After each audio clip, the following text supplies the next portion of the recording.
Hey everybody, welcome to BizChicks TV. This is a place for tips, tools, and strategies to help you do business better, to take the hassle out of your hustle, and to help you build a profitable business that's fun to run. Today is Friday, and that means we are talking Tech Life Weekly. Now, TJ will be in here in just a little bit to give us an update on some social media and digital marketing news. And as we always do on Friday, we talk about tech history. And so let's get into it. December 11th, 2008, Chrome releases the first stable public version of their web browser, Chrome. Chrome is now considered the most popular web browser in the world. December 12th, 1980, Apple Computer holds their initial public offering, selling 4.6 million shares at $22 per share and turning more than 40 Apple employees and investors into instant millionaires.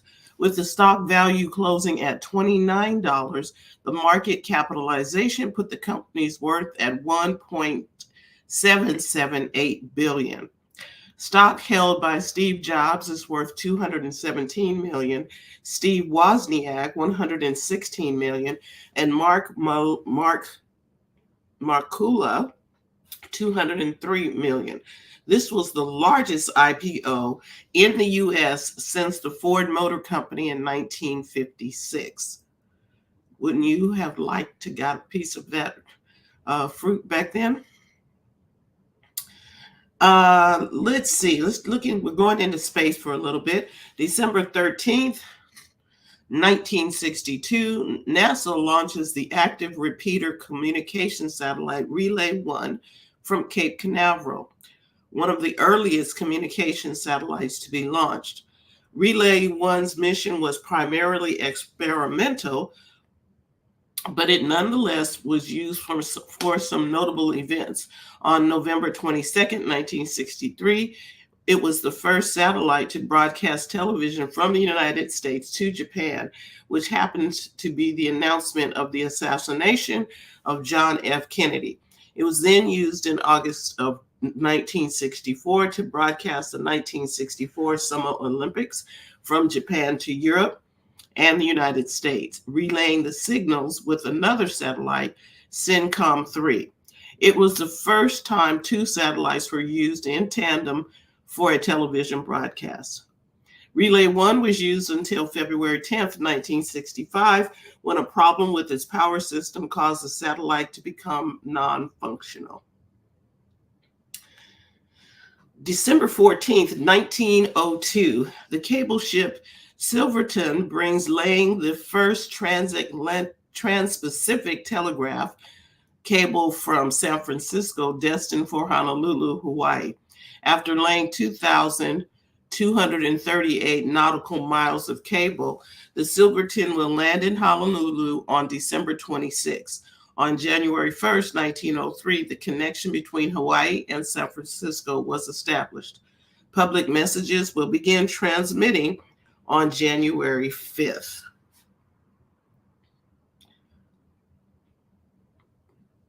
December 15th, 1994, Netscape Communication Corporation releases Netscape Navigator 1, the world's first commercially developed web browser, although this particular version was free for non-commercial use. December 15th, 1995, developed by researchers at Digital Equipment Research Laboratories, the AltaVista search engine is launched. It was the first worldwide web search service to gain significant popularity, one of the most popular search engines in the early World Wide Web. Google did not overtake AltaVista until 2001. AltaVista was eventually purchased by Yahoo in 2003. So TJ will be here, but Terry is out today, but she sent us some stories. So let's take a look at some of the things that she sent.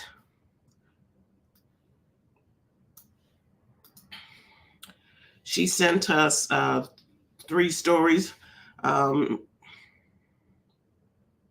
Yeah, she got some video. She always has some really good video. So let's take a look at these. We get them loaded up for you.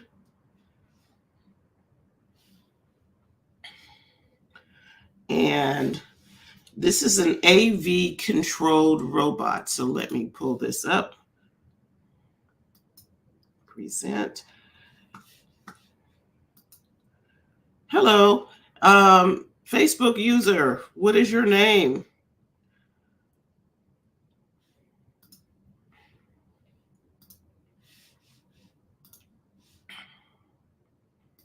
All right, here we go. Here is the story. Let me make sure this is playing for you. Yeah, I'm gonna make that a little bit bigger. What if? 2 little words that inspire great change. Like, what if water could be delivered by the power of the sun? Well, we have an ad.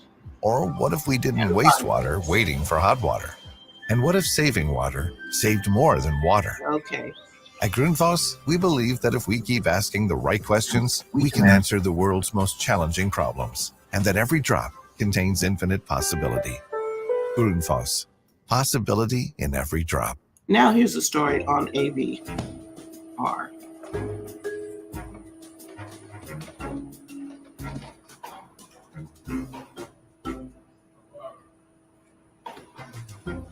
Okay, so I am not sure if this is a humanoid robot.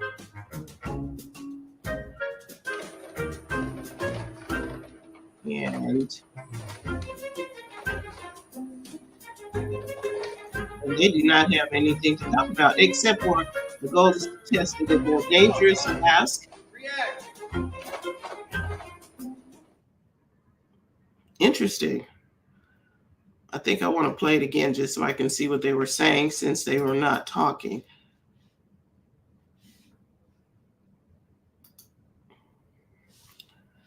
And are they going to give me another commercial? What if? Yep. 2 little words. Anyway, that was about the robot. Let's see what else Terry sent over for us today.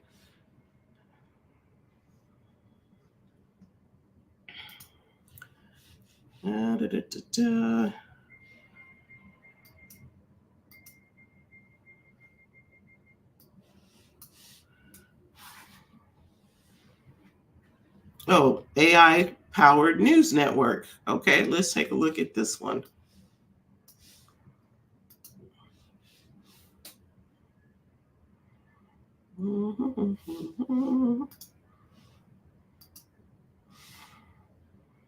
Hey, Theo, how you doing? Good to see you or hear from you.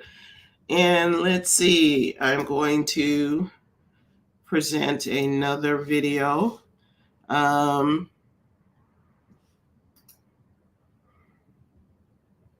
Here it is.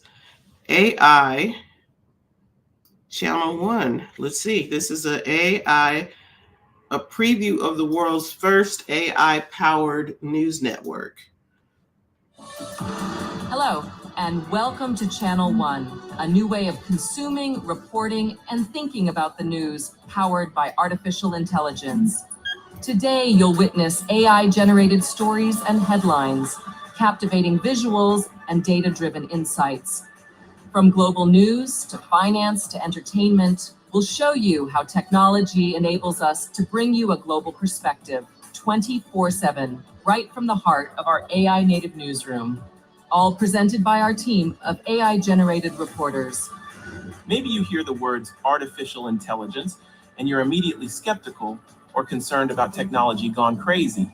But everything you'll see on Channel 1 relies on trusted sources and fact-checking and uses AI to give you news the way you want it, personalized, localized, and distilled. Through it all, our mission is to provide you with accurate, unbiased, and trustworthy news. Technology may be the tool, but journalism's core values of integrity and accountability are at the heart of everything we do. Today, we're going to show off some of the technology we're using to build Channel 1. We'll show you how AI powers and empowers our newsroom to deliver journalism that's fast, trustworthy, and accurate. Let's start with our reporters. You can hear us and see our lips moving, but no one was recorded saying what we're all saying. I'm powered by sophisticated systems behind the scenes, and I can speak in any language. Ya paradigma, aftidigme milaw sa linikha. O kung pinapanood mo ako mula sa Maynila, marunong akong magsalita ng Filipino. Yan at kung tamir pesa tiriyong injuningal yuhit tirkamatirkal injunan nambugirin. In fact, you can see even more language samples on our website. Channel One's anchors can even be completely generated to have their own personality, appearance, and voice. And what is AI native news? First, here's what it's not. It's not fake news. There isn't a computer somewhere writing its own news stories about things that haven't happened. Our system relies only on trusted news sources to bring together the best journalism on any topic from around the world into a single news program. We'll also be using artificial intelligence technology in a number of other ways. For example, thanks to our translation capabilities, we can feature on the ground real-life reporters from around the world to get you closer to a particular story. In other cases, it's even possible to create footage of events where cameras were not able to capture the action. It's the same way that a courtroom sketch is not a literal depiction of actual events, but can still provide important information or nuance to a news report. And wherever AI has been used to add context or in any way alter existing sources or depictions of actual events, on-screen graphics will clearly indicate the nature of the alteration. Human editors and producers are also involved in checking the stories for accuracy and clarity at every step of the process. But maybe the best way to explain what Channel One is just to show you. Right now, we're going to jump into a program featuring a selection of stories, all produced with the help of AI. So, please enjoy the world's first look at Channel One.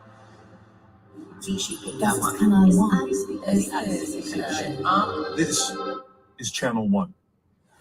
Military operations against Hamas by Israeli Defense Forces continue in Gaza, with Israeli Prime Minister Benjamin Netanyahu rejecting the idea of a ceasefire in Gaza unless hostages are released. This week, the White House said Israel has agreed to 4-hour daily pauses of operations in order to allow people to flee along humanitarian corridors.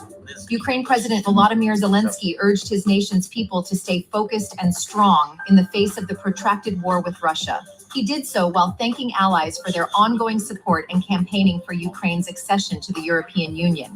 Zelensky's comments come as the U.S. Congress disagrees over passing a new aid package, and Ukraine is struggling to make military and diplomatic gains, with fears that allies are growing weary of the war. The United States Department of Labor released its jobs report this week. The numbers were mixed, with 217,000 initial jobless claims, which was 1,000 fewer than expected. Meanwhile, continuing jobless claims jumped to the highest level since April at just over 1.8 million. Nominations for the 2024 Grammy Awards are out, with Taylor Swift, Luke Combs, and SZA among the artists picking up major nods. The nominees were announced via live stream, featuring a group of previous Grammy winners, including Kim Petras, Jon Bon Jovi, and Weird Al Yankovic. And in last night's Thursday night football matchup, the Carolina Panthers took on the Bears in Chicago, where #1 draft pick Bryce Young struggled as the Panthers offense couldn't score a single touchdown against the Bears. Chicago beats Carolina 16-13. Okay, so who is up for that type of situation where that was AI generated? The reporter was AI. Do you all trust the news with that reporting? AI? I'm going to put the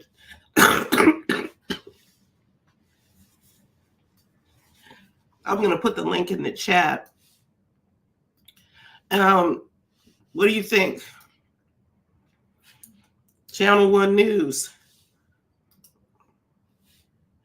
AI delivered. The all of the people were AI. Do you trust it or not? That is very, very interesting. Okay, let's see. I think she sent us another story as well.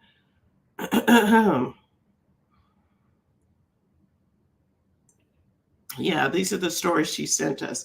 What are your thoughts? AI news? VR controlled robots?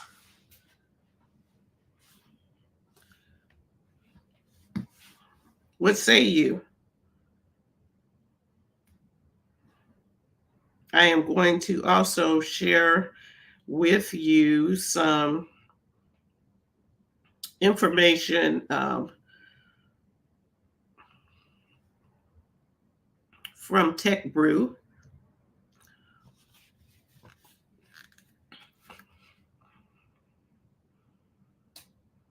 Okay. Meta and Ray-Ban combine the perfect blend of style and cutting-edge technology in an unforgettable partnership. They have the Ray-Ban Meta Smart Glasses.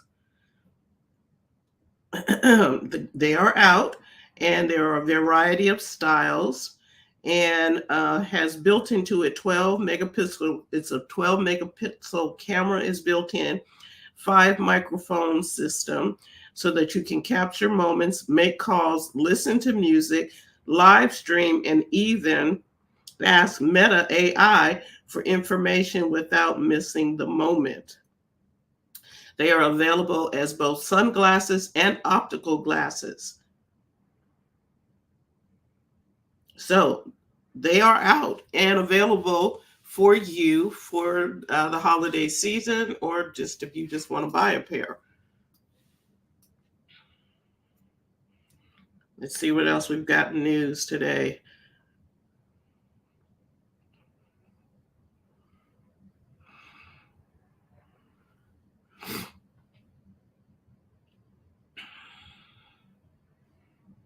Okay.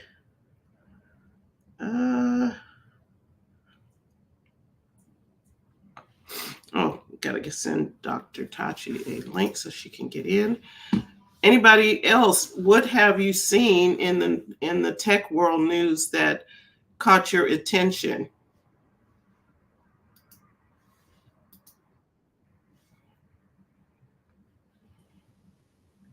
Hey, TJ. Hello. Yes, Terry's not here today, but she had a story about AI. The AI news people, they were people doing the news.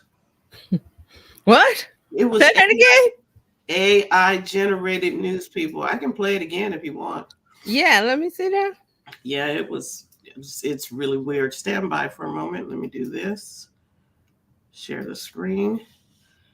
And I think it's really interesting because here we go.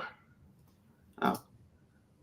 Hello, and welcome to Channel One, a new way of consuming, reporting, and thinking about the news powered by artificial intelligence. Today, you'll witness AI-generated stories and headlines, captivating visuals and data-driven insights. From global news to finance to entertainment, we'll show you how technology enables us to bring you a global perspective 24/7, right from the heart of our AI native newsroom. All presented by our team of AI-generated reporters. Maybe you hear the words artificial intelligence and you're immediately skeptical or concerned about technology gone crazy.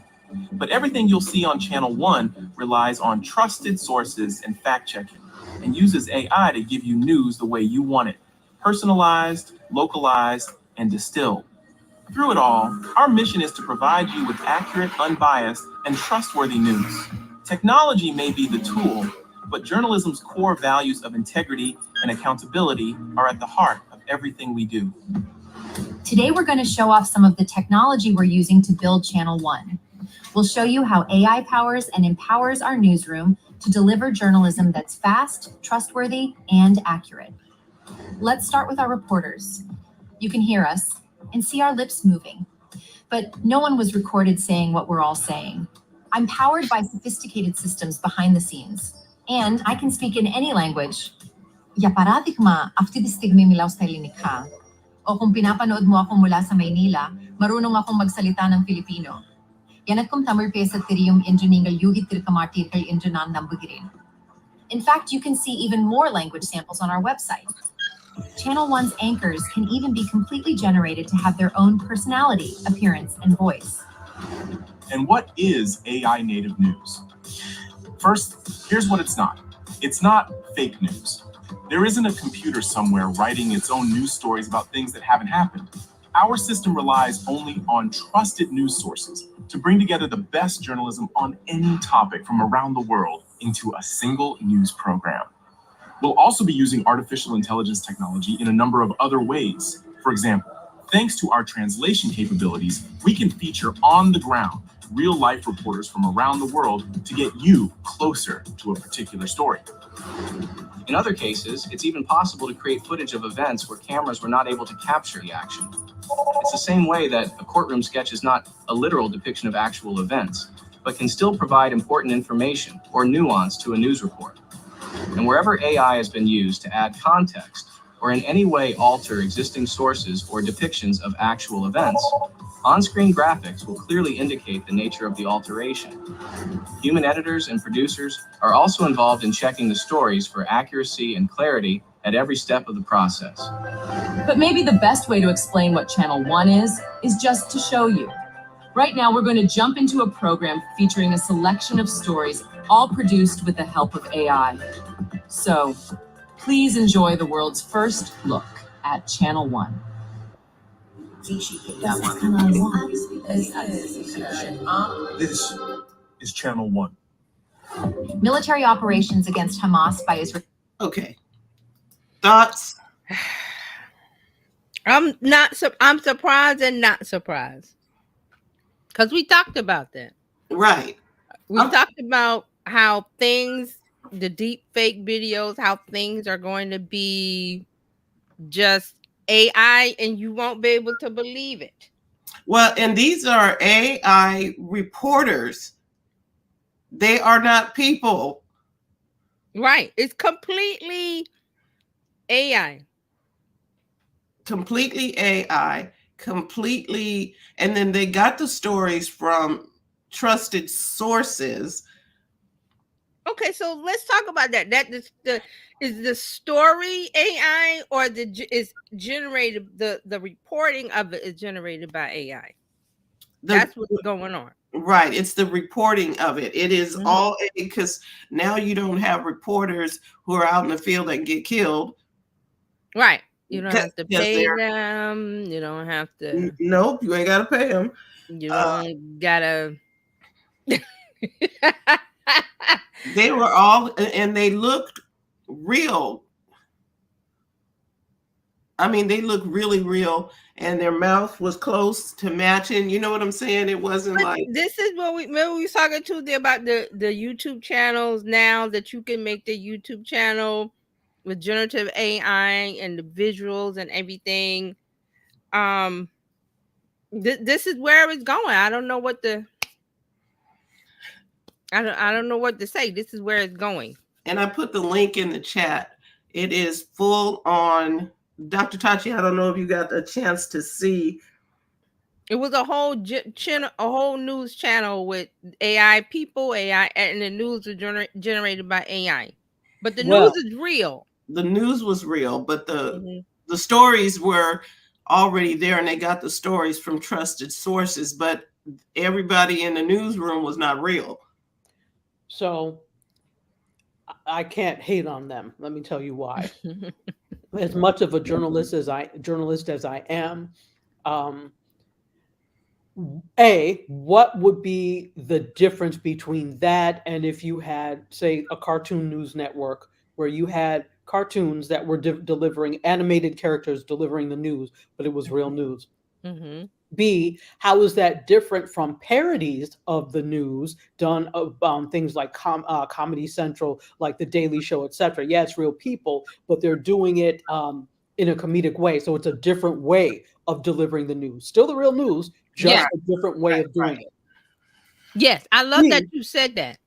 Oh, okay. Go ahead. No, go ahead. Yeah, I've got more points. Go ahead. C, if we look at YouTube and all the channels that are monetizing that are faceless YouTube channels or using AI because people don't want to appear, I can't be mad at them because if that's just basically the YouTube model, right, of a faceless channel. You can create avatars any way you want them to look.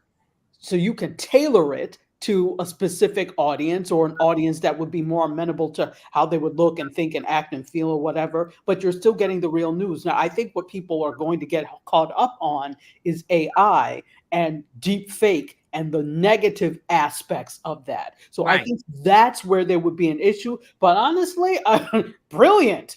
Listen, I may create my own YouTube channel. That's what we were saying doing that Tuesday. stuff. We were talking about that very thing because Fran has another channel where she talks about history of tech and it's faceless. But the news the information is real and correct, but there's no person that you see. It's the images and the information and whatever. And I'm like, this is where things are going, and a lot of people don't like it, but it's like you said, there's cartoons, there's this and that. This was a part of the writer's strike where they were saying that they didn't want to be replaced, but how was they going to stop it? I get you. You can't. That what is the oh, remember the not the movie Hairspray, but the musical that was done based on the John Waters movie Hairspray, which is one of my favorite movies, by the way. Okay. There's a song that like Tracy Turnblad, who's the main character in them, saying called "You Can't Stop the Beat," meaning, you know, this new wave and change of stuff that's coming. For them, it was integration and you can't stop it. You can't stop the beat. Right. You can't stop AI. So instead of sitting there marching and getting angry about it, figure out how you're going to use this to take you into the next millennium. Yep. Yeah, we may not be here, but figure out how you're going to do that. What does your 2024 look like with AI? How can I better use it? Instead, some people want to sit there and fight against. I'm like, okay, well, you fight. While you're fighting, I'm finding a way to monetize AI. So you go on and fight amongst yourselves. Rumble in the jungle if you like.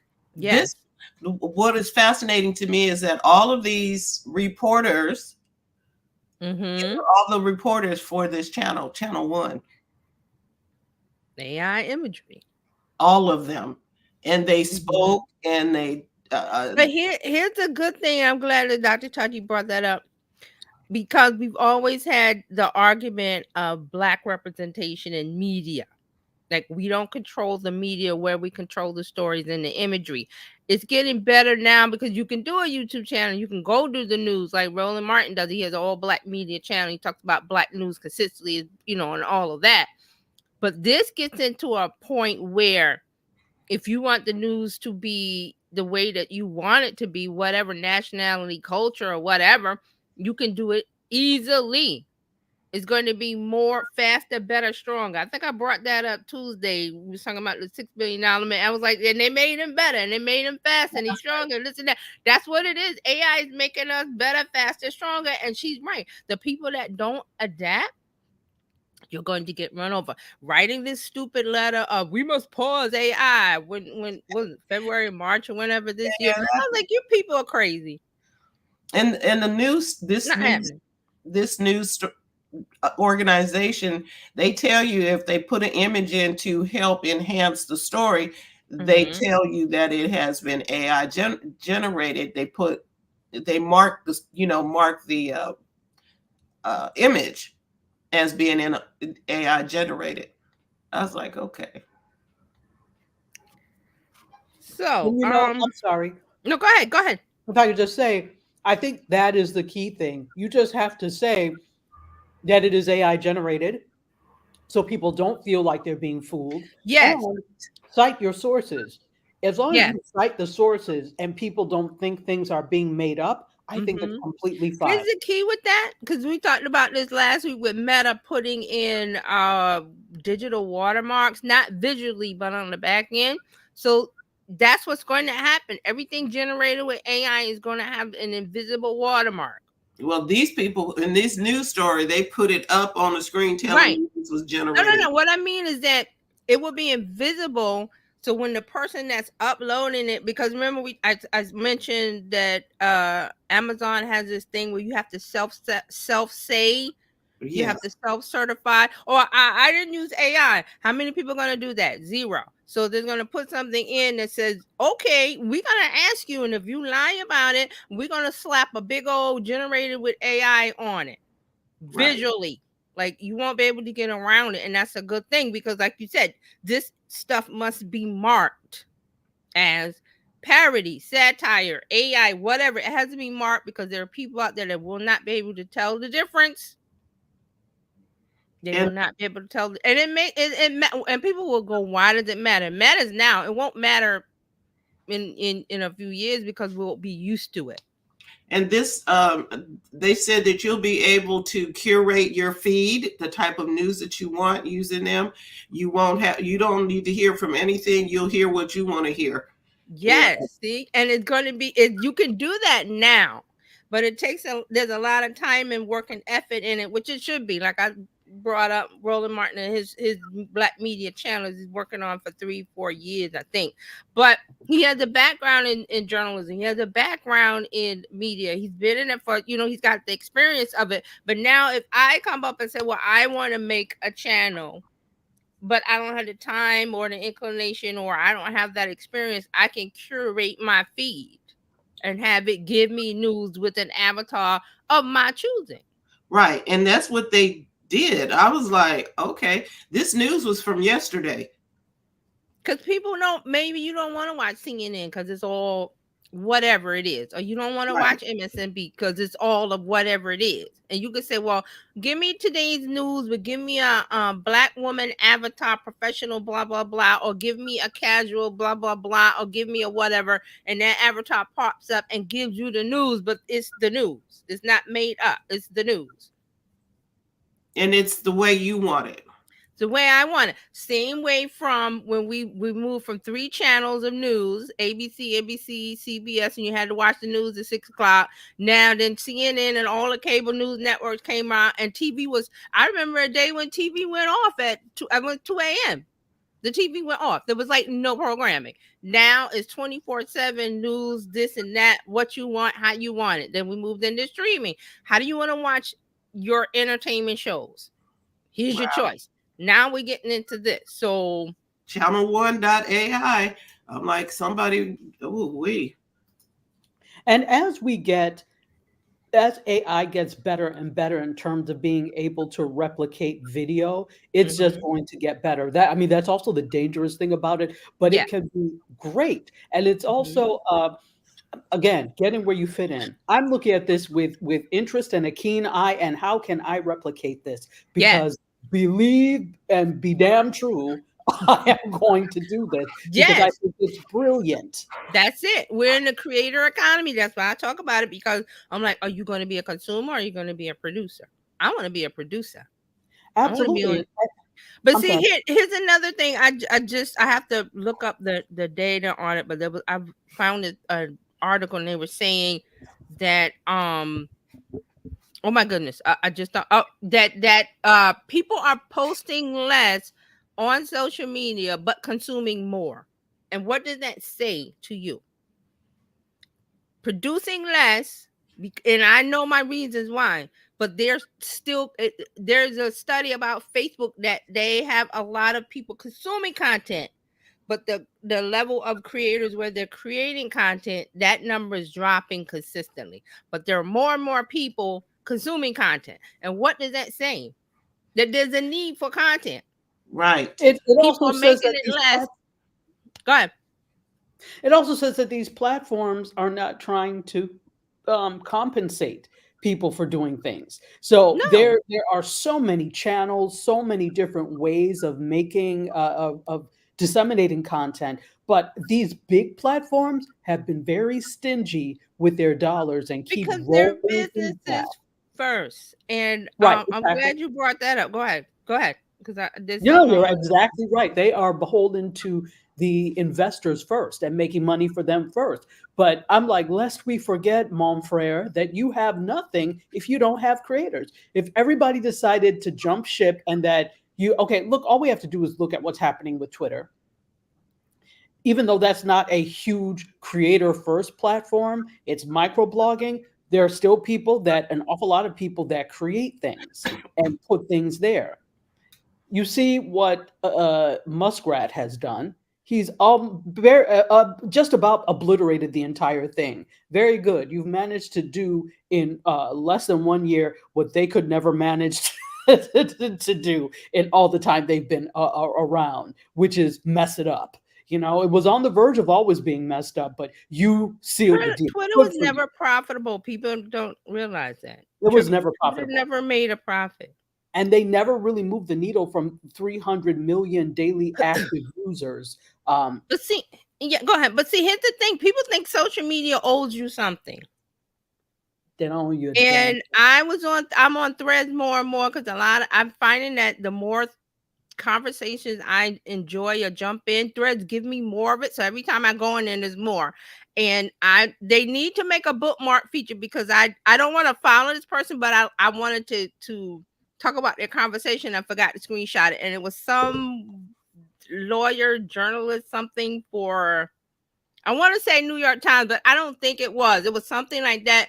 And he was mad because Threads had banned him a couple times because he talked about something about politics. So he got mad, and his whole rant was like, "Oh, my social media account on here is tied to how I feed my family." And I'm like, that's gonna be, dude, if that's the main way you make your money, something's wrong. This is okay. I understand that creator economy, you can make money, there's lots of money, but because you got banned, you're now mad because now you can't feed your it was something about feeding his family, how to support his family, and he's a lawyer and he's a this and that, and people are like, well, you need to be a lawyer. these platforms are not your employer. They don't owe you anything. They don't owe you engagement. They don't owe you anything. It's a platform to where you put your content and it's distributed to the right audience. That's it. And if people like it, they like it. If they don't, they don't. The audience decides. So if your stuff is not getting traction or this or that, look at you. Look in the mirror, man, in the mirror. So there was another person on here on Threads that they were like complaining about reels. And there's a whole like photography group of photographers that are mad that Instagram isn't what Instagram was in 2010 because it was, remember, it started with photography. Oh, it's so hard to get engagement. Oh, so this and that. So the guy posted a reel and then he was like, oh, I posted a reel. Oh, here it is. Post reels, they said. It will help your organic reach, they said. So it's a screenshot of the reel insight for the reel. He got an average watch time of 3 seconds. He reached like 250 accounts and had 40 interactions. So he's being very sarcastic. And I replied to him, ask yourself why the watch time is so low. Watch time was 3 seconds. So so guess what the video is, the reel that he put up? It's a waterfall. It's a waterfall. Oh, it's beautiful. It's a waterfall. It says nothing. It's a video of, was it 15 seconds of a waterfall? And he's mad because he didn't get 100,000 views on it. So I asked him, ask yourself why the watch time is so low. Why are people not watching this? You can't just post stuff and go, you should watch it. You should like it. You should share. No. Dude, why'd you put up a video of a waterfall? I didn't understand. So I'm like, don't come on here complaining. And he got like 620 likes, 186 replies. And they were like, oh, yeah. So everybody's telling them to post better reels because there's an attitude of if I post it, they'll come. No, they won't. They'll just automatically love me. It'll automatically go because I posted. And I'm like, okay, why would I want to watch that? There's a deeper issue here. Why are you trying to get people to like you? because he wants to make money. To me, this seems like a whole money grab. But the point is, this is not where you go to make money. And William says we have to find our own way to get compensated. Absolutely. And you're not finding that over there on Threads or Reels or anywhere else. They never promised you a diamond ring. They never promised you that they were going to, what's the word? That they were going to make you rich. Yeah, no, absolutely. They did not. There was no promise there whatsoever. I think the thing is too, and it's not up to, hey, Carlos Phoenix. Good morning. It's not up to it's not. Let me just say this. There's so much going through my head. Number one, there are ways that you can. Many of us are not. We are not wanting to do the work to really engage our audiences, meaning we're fine with getting X amount of followers and all these views, but we don't want to really do the work to cultivate that audience. And if you're cultivating them, you need to move them from that thing to something you actually own. So why would you not start a Mighty Networks channel? Why would you not have, you're not trying to do the work. You just want to get paid off of what the platform will give you. So those are the people that will sit and complain about what the platform did. They weren't there to be your friend in the first place. They need you so that they can make money off of advertising so that they can then pay the investors. They're not there for you. So the real thing is, if you're really trying to be a creator that cultivates a community, because that's what it's all about. At the beginning of the day, at the end of the day, in the middle of the day, it's about cultivating that community. You have to do the work to do that. And I'm sorry to say, the people complaining about that don't want to do the work to cultivate that community. So part of it is algorithm, yes. But also the other part of it is like, okay, a 15-minute waterfall or 15-second waterfall. You couldn't at least give me a whole hour of ASMR reading over the waterfall? Do something.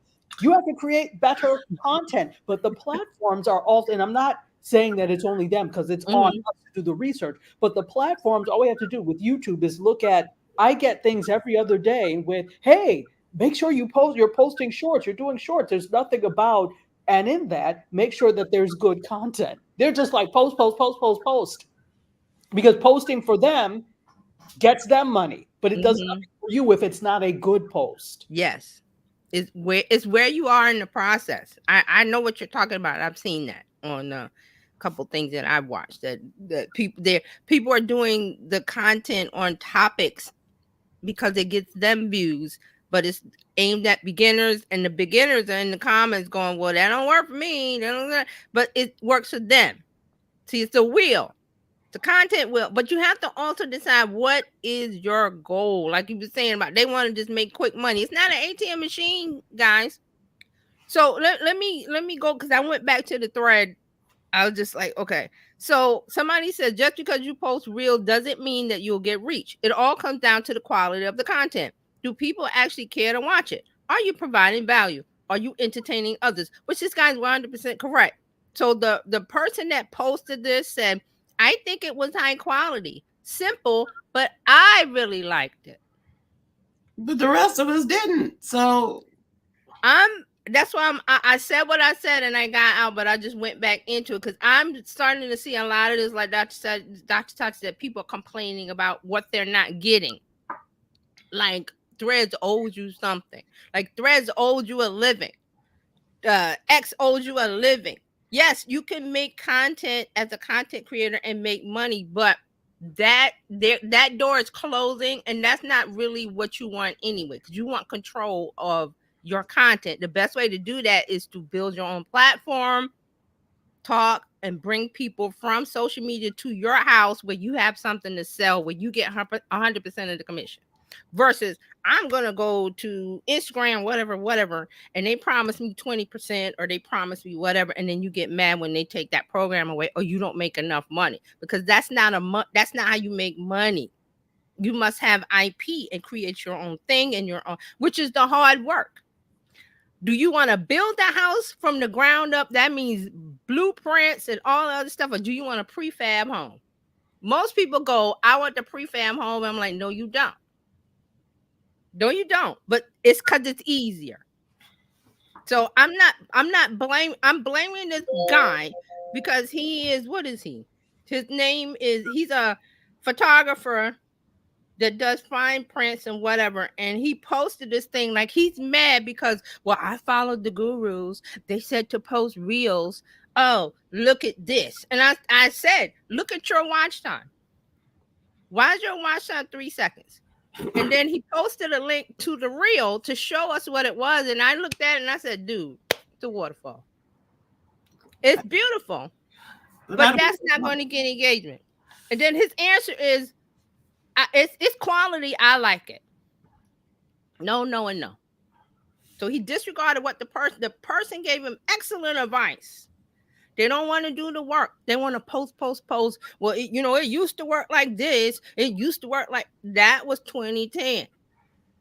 With a Okay, different well, those work. are the type of people you can't help. Not to interrupt, but Right. he is going to keep posting his waterfalls. He is going to keep posting puddles on the sidewalk, and he there's nothing you could do. He's like, well, it's good. Okay. Yeah, no, I know. I'm not frustrated. I'm just like, it's like they're the self-victimization of it, that the other guy, and I wish I screenshotted it, was mad, and he tagged Adam Mosseri, the CEO, and oh, this is unacceptable because Threads has banned me 3 times because blah blah blah. This is how I feed my family. I can't feed my family because you blocked me from Threads for like a week. I don't know what it was. And then he knows, or somebody he knows the CEO, and Adam came in and tagged and said, oh, DM me or whatever. But I'm like, it shouldn't be that way. First of all, don't have that attitude that okay, yes, you can make money online. It's not guaranteed. It's not a job. It's not a 9 to 5 where you're going to get a paycheck every 2 weeks.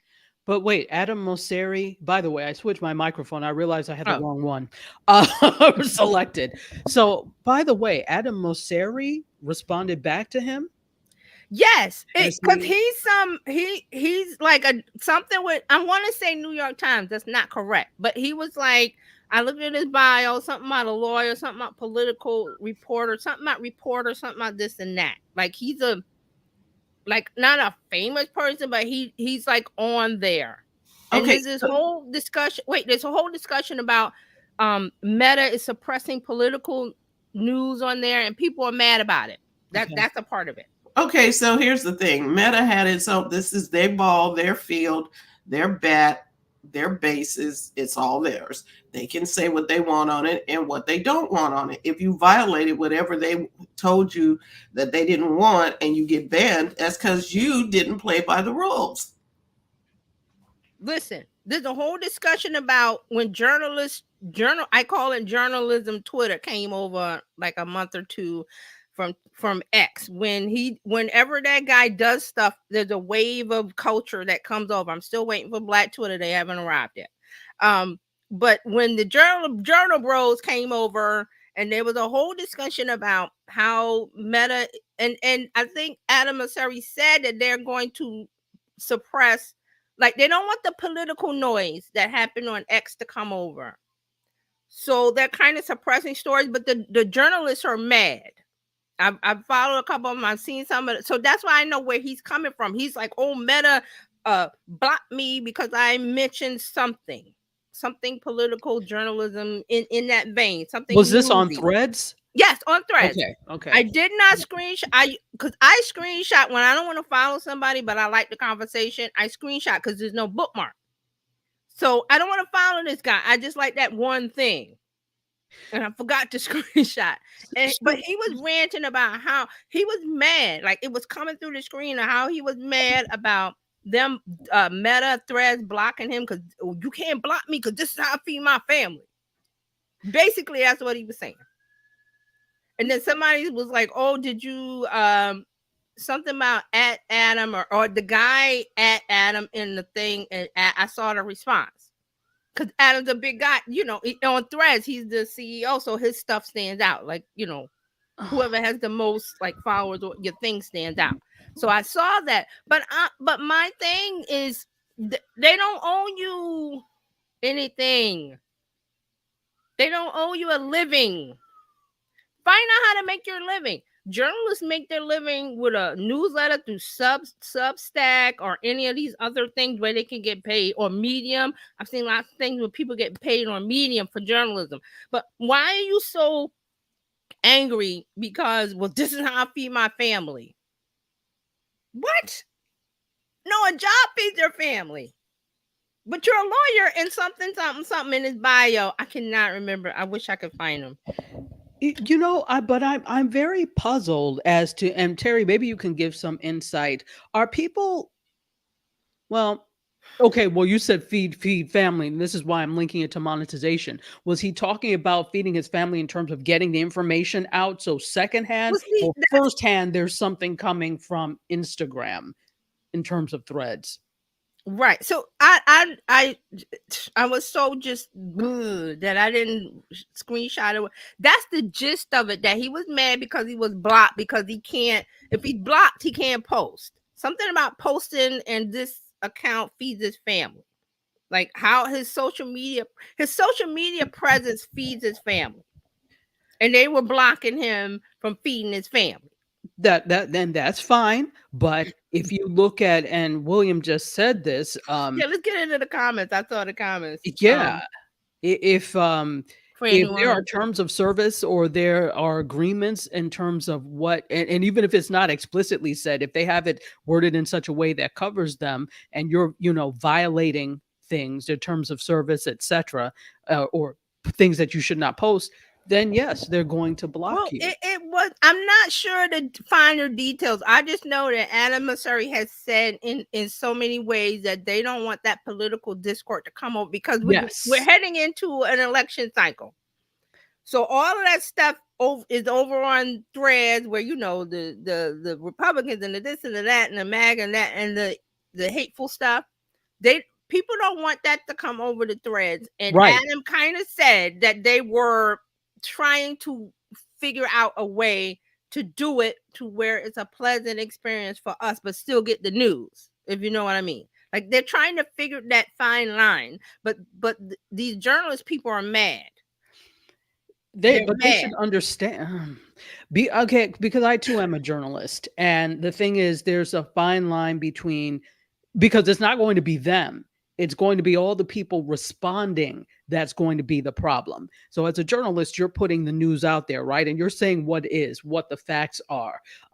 You can do that without editorializing, meaning giving your opinion on anything. You just put the facts out there. The problematic end would be all the people who give responses and threads underneath that could turn something wicked. So I'm like, journalists, step back for a moment and understand why this is a problem. Because when I'm looking at things, if I'm reading a story, I don't want to see all the rubbish that's on Twitter either. So I understand that. So I get that they have to find a way for you to still be able to post things, because then the thing is, all right, well, if it's related to this, if it's related to politics and it's a news story, you'd have to check something, just like when you're doing the ads for Facebook, how you have to check if this is an ad related to housing or whatever. You have to check that, and there are certain things that are then not available to you.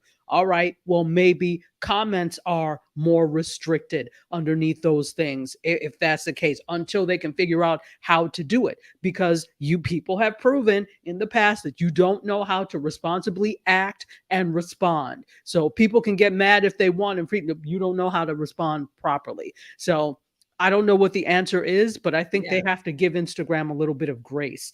As much as I they hate have to give that. Threads is trying to not have it be a wild west free for all like it was on Twitter. They're trying that, but they're not trying to suppress free speech. But there is a limit, a ceiling to where they will go, okay, we have to balance out user experience, because if I'm not happy, I'm leaving, and they don't want you to leave. No app wants you to leave. So they have to do that fine balance. But I was just, this guy, I wish I could find it. He was just ranting and raving about how being banned for whatever period of time was not feeding his children and paying his bills, because his social media presence does that. And I'm like, stop, no. Being on social media platforms is not your bread and butter. And we've said that. You got to have your own thing, your own paid newsletter, your own paid Patreon, your own paid podcast, your own paid website, whatever it is, but you got to build it over there. You got to build it over there because this will break down. Threads will break down. Facebook will break down. It's all on the internet, people. It will break down. I think LinkedIn was down yesterday or something and people went nuts. You cannot have it on rented land and say, I can't feed my family. It just enrages me to no point. I'm like, you don't have to do that. Social media is distribution. It is promotion. It is not, let me build my business on Facebook. Let me build my business on Threads. And then I get mad with people because in shaking your fist and you're keeping food out of my children's mouth. What, dude? No, get a job. They don't owe you anything. Right. Doesn't he have a job? Okay, so you gotta. He's a lawyer. You got your law degree, or you apparently passed the bar, and you might need to go find a job over there. He may need to go back and review the law because I'm like, I don't know how you're a lawyer and all of this is escaping you. You can't be a very good one. And it's entitlement of that Facebook owes me, Meta owes me because I'm here and I have an audience. Well, take that audience off. Take that audience with you. Pack it up and take it over there. But it's too much work for them. So I don't know what to tell them. And I said what I said and I moved on. Just like with the Reels guy. I said what I said and moved on. People seem to think I post, therefore all 30,000 people must see my post. There ain't enough time in the day, dude. We got things to do. Plus, the platforms aren't going to do that because that's not cost effective.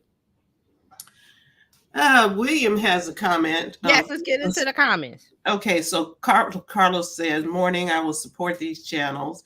And then the platforms are, William says, the platforms are affiliates for the advertisers, the middleman.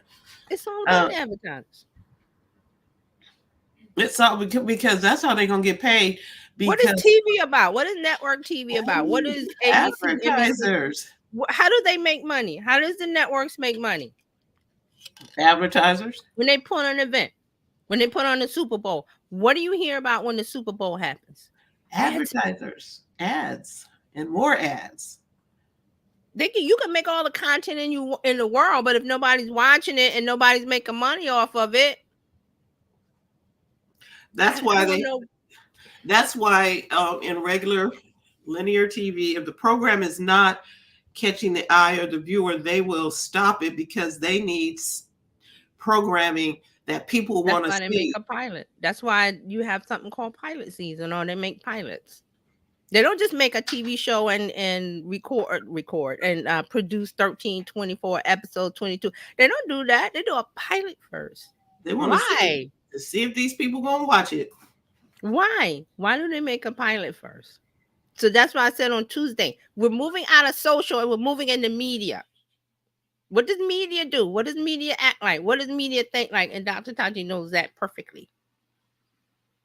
The part where this is a charity and they owe you something because you're a creator and you're there and I'm giving you content. They don't really care because they got lots of content. AI, you're really, we got content. You just saw the thing that Fran put up. We got content. We don't need you people. We got content. But it has to be edutainment. It has to be entertaining. That's why we're moving into the media section of social media, guys. No more posting your dog or you. Well, you can because that's a niche thing. But no more posting of this is what I had for lunch. I'm walking across the street. That is it entertaining? Yes. If it's not entertaining, the guy with the reel of the waterfall, no. The act of posting does not guarantee you anything. Hey, TJ, I have some with a video of waterfall that I did when I went to Niagara Falls. Y'all want to see it? But here's the key with the video, with the waterfall. It works, but you got to put some information over it. That's You valuable. gotta say something about it, something inspiring or something. It's just a waterfall. There's no voiceover. There's no nothing, and it's beautiful. And he said, "Oh yes, it's quality content." Where's the information? You as a photographer, what would you want a beginner to know? Because there's always people that want to start photography, be a photographer. Oh, I always wanted to take beautiful pictures. Put the beautiful waterfall up, but tell them how. Tell them what. How? What? He didn't do any of that, and now he's mad because reels don't work for him. And I'm like, I don't have the time. And there's people in the comments. There's 189 comments on his post. People in there telling him good advice what to do, and he's just ignoring it. So, dude, you're in a boat. You're in the Titanic. Good luck to you. Exactly. That means he did not want. He really didn't want to. I'm sorry to grant, but I'm on Threads and I see a lot of this thing where people are mad. My business is going to die because Instagram will not show my posts. I will go out of business. I won't be able to feed my children. I will go starving, hungry in the street if social media doesn't do what I want them to do. And I'm like, that's not it. You know what though, Terry? I have a question. Is it that people get their unrealistic expectations from somewhere, and I understand that some people are just delusional in general, and they're going to believe what they want to believe, like this folio lawyer posting waterfall with no value. I get it. Those are people that cannot equate things and put two and two together. But is it that sometimes the platforms give unrealistic expectations or unrealistic goals? Could platforms kind of be at fault? Because I mean, we see. Okay, I see what you're saying. It's not the platform doing it. It's the people that have, like you said, about the ones that have learned and they call themselves a guru and they sell the course. And then you take the course and you spend your money, but you don't get any real value out of it. That's where the delusionment comes from, because the platforms don't promise you anything except for the creator programs where they were giving out money, but they were all, you notice they all stopped it, right? There's nobody promising you anything. Meta does not promise you a living. Facebook does not. It's a platform where you sign up and you get to distribute your messaging. That's why I put up another post today saying messaging strategy is going to be king in 2024. Messaging strategy. They never promised. Okay, there's a song or something in my head. They never promised a diamond ring. They never said that you're going to have so many millions of followers or so. They never said that. They just told. The only promise that they give is when you run an ad and you spend money that you're going to reach these many people. That's exactly. the only promise they give.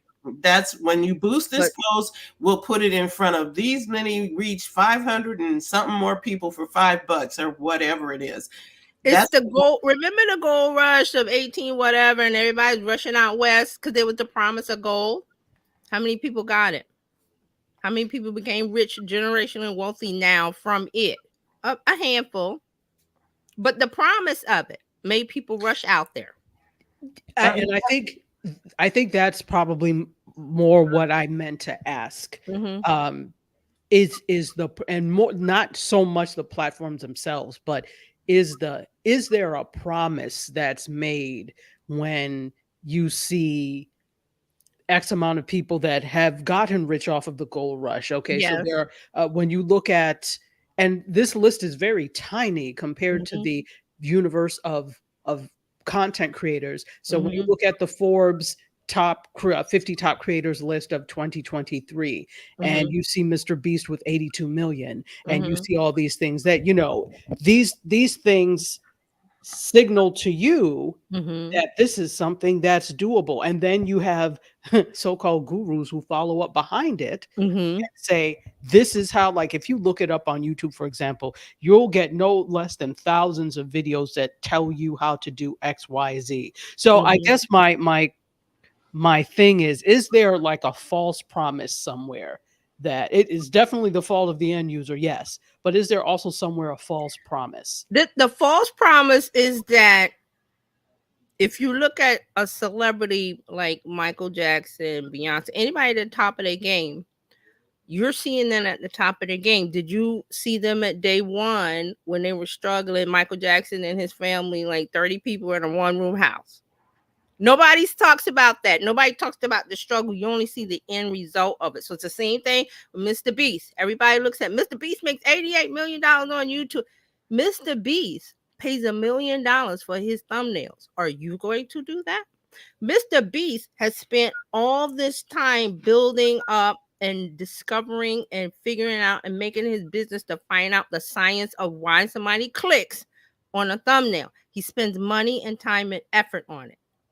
And I'm not talking about today. I'm talking about when he first started. He put a lot of sweat equity into this, and people don't see that, don't want to see that. They just see the end, easy money, gold rush part of it. So the promise is there, but you have to put the work in. But you're looking at it going, well, I'm gonna start out as Beyonce. I'm gonna start out as Michael Jackson. When you have to start out as Shep, whatever, on the corner tap dancing with a bucket. There's nothing glorious about that or sexy or great about that. But that's the process. So there's the word. They don't want to go through the process. You know, it's the same thing with weight loss. You're seeing it now. They're mad with Oprah. Why are they mad with Oprah? Because Oprah took the Ozempic, and she had to admit it because it's visually you see Oprah did something. And Oprah's been trying to lose weight for 30 years. Okay, apparently Weight Watchers didn't do it. It did work when she was doing it, but she's up and down, up and down. She's human. Right, but that just says that the thing she was doing at the first didn't stick. It didn't stick. It never sticks with her because it's a willpower thing, and she's admitted this. Right. Oprah has money, $3 billion. If she can't get thin and stay thin, who can? So this drug comes along, and you're seeing all these celebrities. They have a certain look, and you go, "That's Ozempic, semaglutide or something, whatever it is." But they have to keep taking it, and then Oprah comes out for her color. She looks great, a purple dress, and I'm like, wow, look at her. She's like at her goal. She said, I'm at my goal weight of 160, whatever her goal weight is, which she's never been except for that one time years ago when she came out on her show with the jeans. She hasn't been that weight since. So she's got to come out because visually we see something with you, girl. What is going on? And then she came out and said it because of what Fran just said, because you had she had the thing with Weight Watchers that she was promoting them, and you're telling people to do this. There's a connect there with the public, and a lot of celebrities don't realize it. When you tell us something, and the people that follow you, they're invested in it. So it's a personal thing. So she had to come out and admit to it that she took this thing, and now people are mad because of the Weight Watchers and whatever. But the weight loss industry is anybody can do it. You eat less and you move more. What? There's a principle to follow. Or now you take the shot. You ought to bottle that and sell it, Terry, because that's groundbreaking. That's what you do. But people that's what I'm saying. We're human. We're set in our ways. We got things. We're lazy. All of that. We're all lazy. I'm lazy. Everybody's lazy. But it's like willpower. What do you want to do? What is your goal? How are you going to achieve it? Do you want to achieve it? You want to be Michael Jackson? Well, look what he went through. You want to be this celebrity? Look what they go through. A lot of them are unhappy, and I hate to say it, that they're not wanting to be in that. So you have to look at it with social media. It's a tool. It's a platform. They didn't promise us anything. The promise is there because you've seen people make millions of dollars, and they tell you, 6-figure, 7-figure.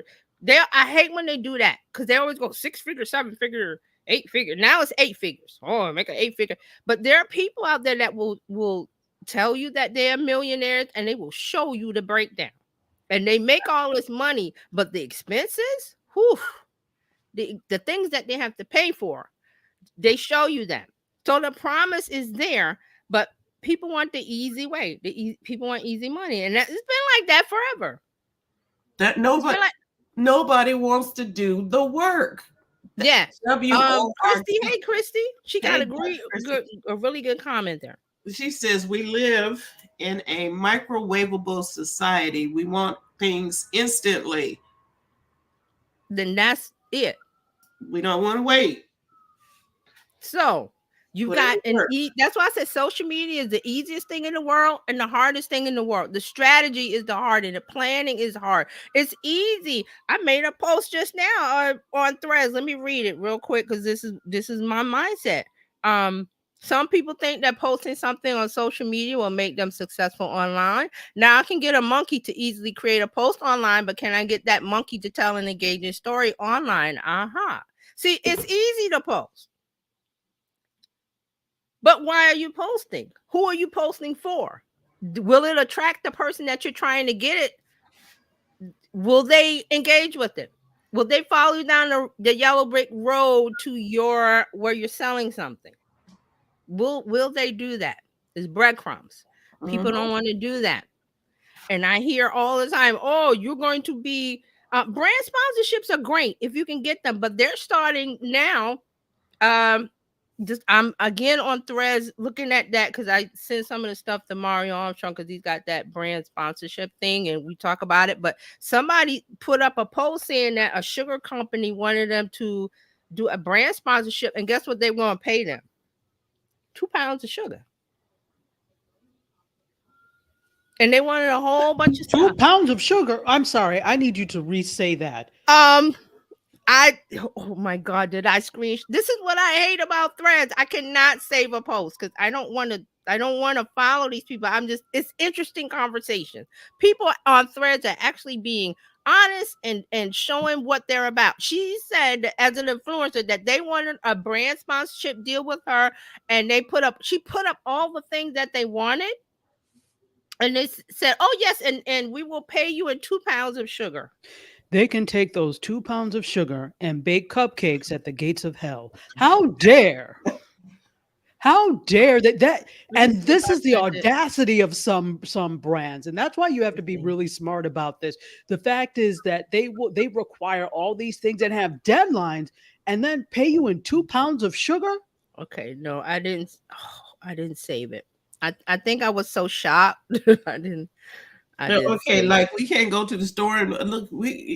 I can buy sugar, and I don't have to make content for you, and I can buy any brand I want. And she showed the correspondence, and she blanked out the name of the company, but I kind of saw it because she didn't really like blank it out. Yeah, that was done purposefully. No, it's blanked out, but I'm such a nosy that I investigated and looked really hard. So I saw it's a Florida company. I'll say that to save them the embarrassment.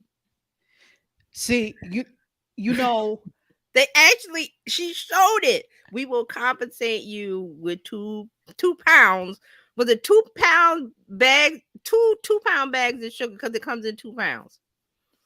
And it's only one bag at that. See, you couldn't even say we'll send you 5 pounds of sugar. I don't want any sugar. I want money. No, exactly. But they apparently they feel that their brand of sugar is everybody wants it. There is, I'm sorry, there is and if I think of it, there is a website that is specifically for like for influencers that outs all these companies that are doing bad brand deals like that. And so this, I can't remember who it was. I can't remember. And I remember reading and hearing about it. I'll find it and I'll tell you, but it lists all these, stories of people who have had bad brand deals and these companies and things like that. So, and then people are like, oh, don't work with such and such, because they'll only give you. So it's like, it's a way to vent, but it also really gives other creators, if they're thinking about working with these companies, you go in with good negotiation skills or avoid them altogether. Right. And see, this is where Mario's doing a great service. And we talked about this, him and I, that in advertising, there is so much money to be had, but you have to know the inside working of it, how it works, how to structure a deal. Or they will tell you, oh, we'll give you some cupcakes. Oh, we'll give you some sugar. We'll give you some air, water, whatever. But they won't pay you. But they have money for it. Money is built into the budget for it. Lots of money. I've seen it. The money's there, but they're not going to give it to you. They're not going to give it to you. Yes.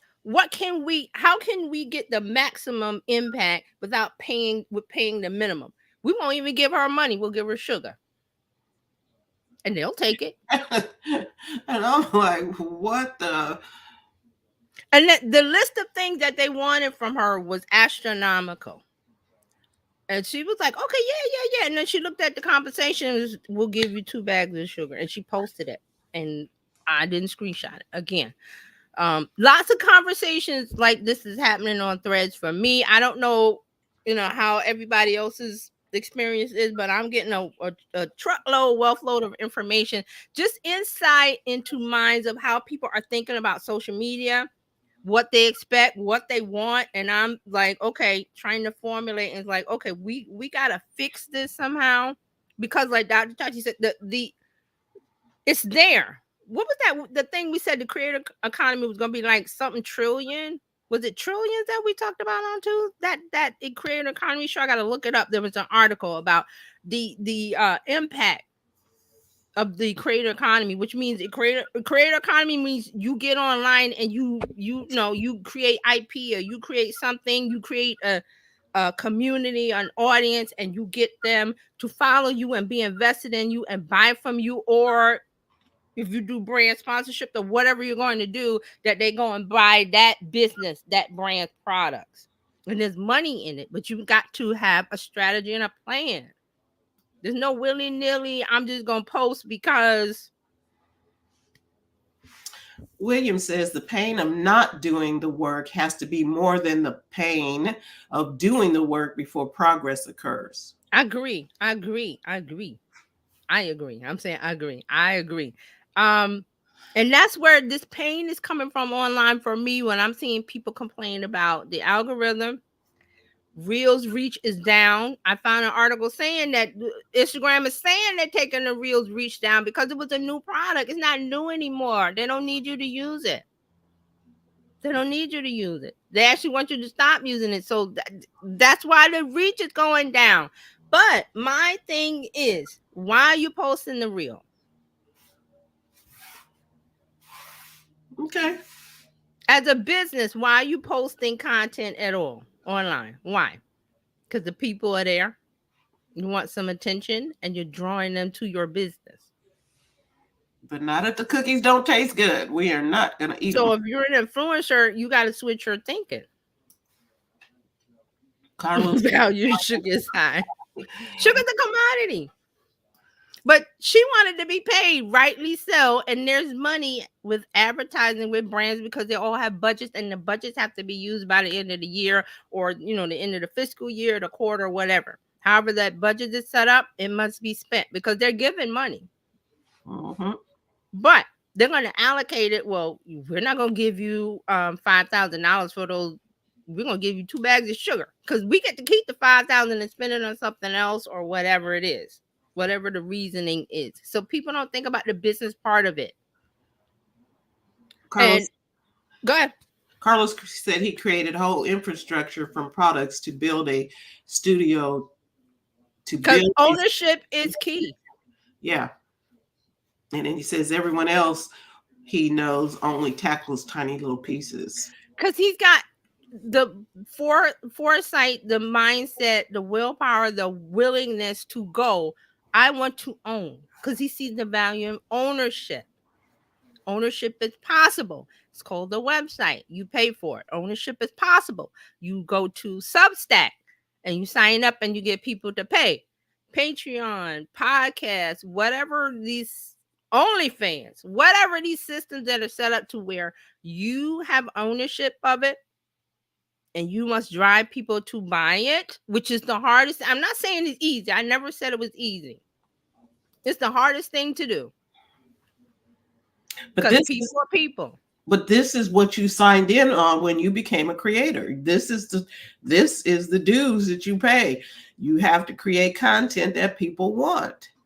Right. So everything was lovely. Remember when Snapchat was giving out $1 million a day or whatever craziness? Remember those things? That was great. And Snapchat was like, wait a minute. This is costing us more than we thought. We must pull it back completely. And they did that. Meta followed suit. All of them followed suit. And then they started charging.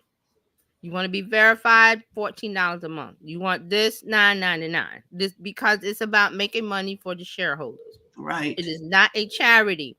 So you go into this thinking they're going to give you, no, they present you a platform and you make of it what you will. And it's doable, but you must have a strategy and a plan, but you must know your goal first.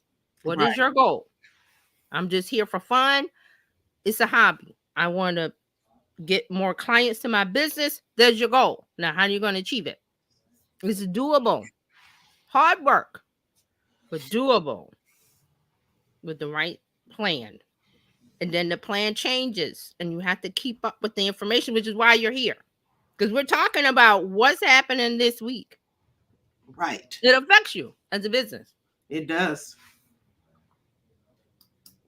Carlos says, I cover the entire content creation spectrum for music, podcast, filmmaking, and they own their everything as long as they have content. My first client has 20 million subscribers. Wonderful. Ownership. Okay. All right. So, anything else before we get in the social media update? Go for it. Okay. You know, the AI people started this whole thing. Oh, with the news? Yeah, the AI. With the AI news? AI fake people. But they look good and they sounded good. The news stories were good. I'm like, okay. It's a new world. And I said that the beginning of the year. So we're here. Let me bring up the updates. Okay. Not not much this week, but let's talk about it. Let's talk about Snapchat. Let me get to Snapchat. Snapchat has announced new generative AI elements for Snapchat Plus subscribers. So they have added on to their subscription package. It's up to 7 million paying members. It was 5 million 3 months ago. And we talked about this last week. And Terralina was saying about her grandchildren, how this is something they like Snapchat. So Snapchat is 13 to, I want to say 30, might be 24. But it's that young Gen Z age and probably Gen Alpha. So they're adding a new way to create visuals in the composer using text prompts to produce AI images.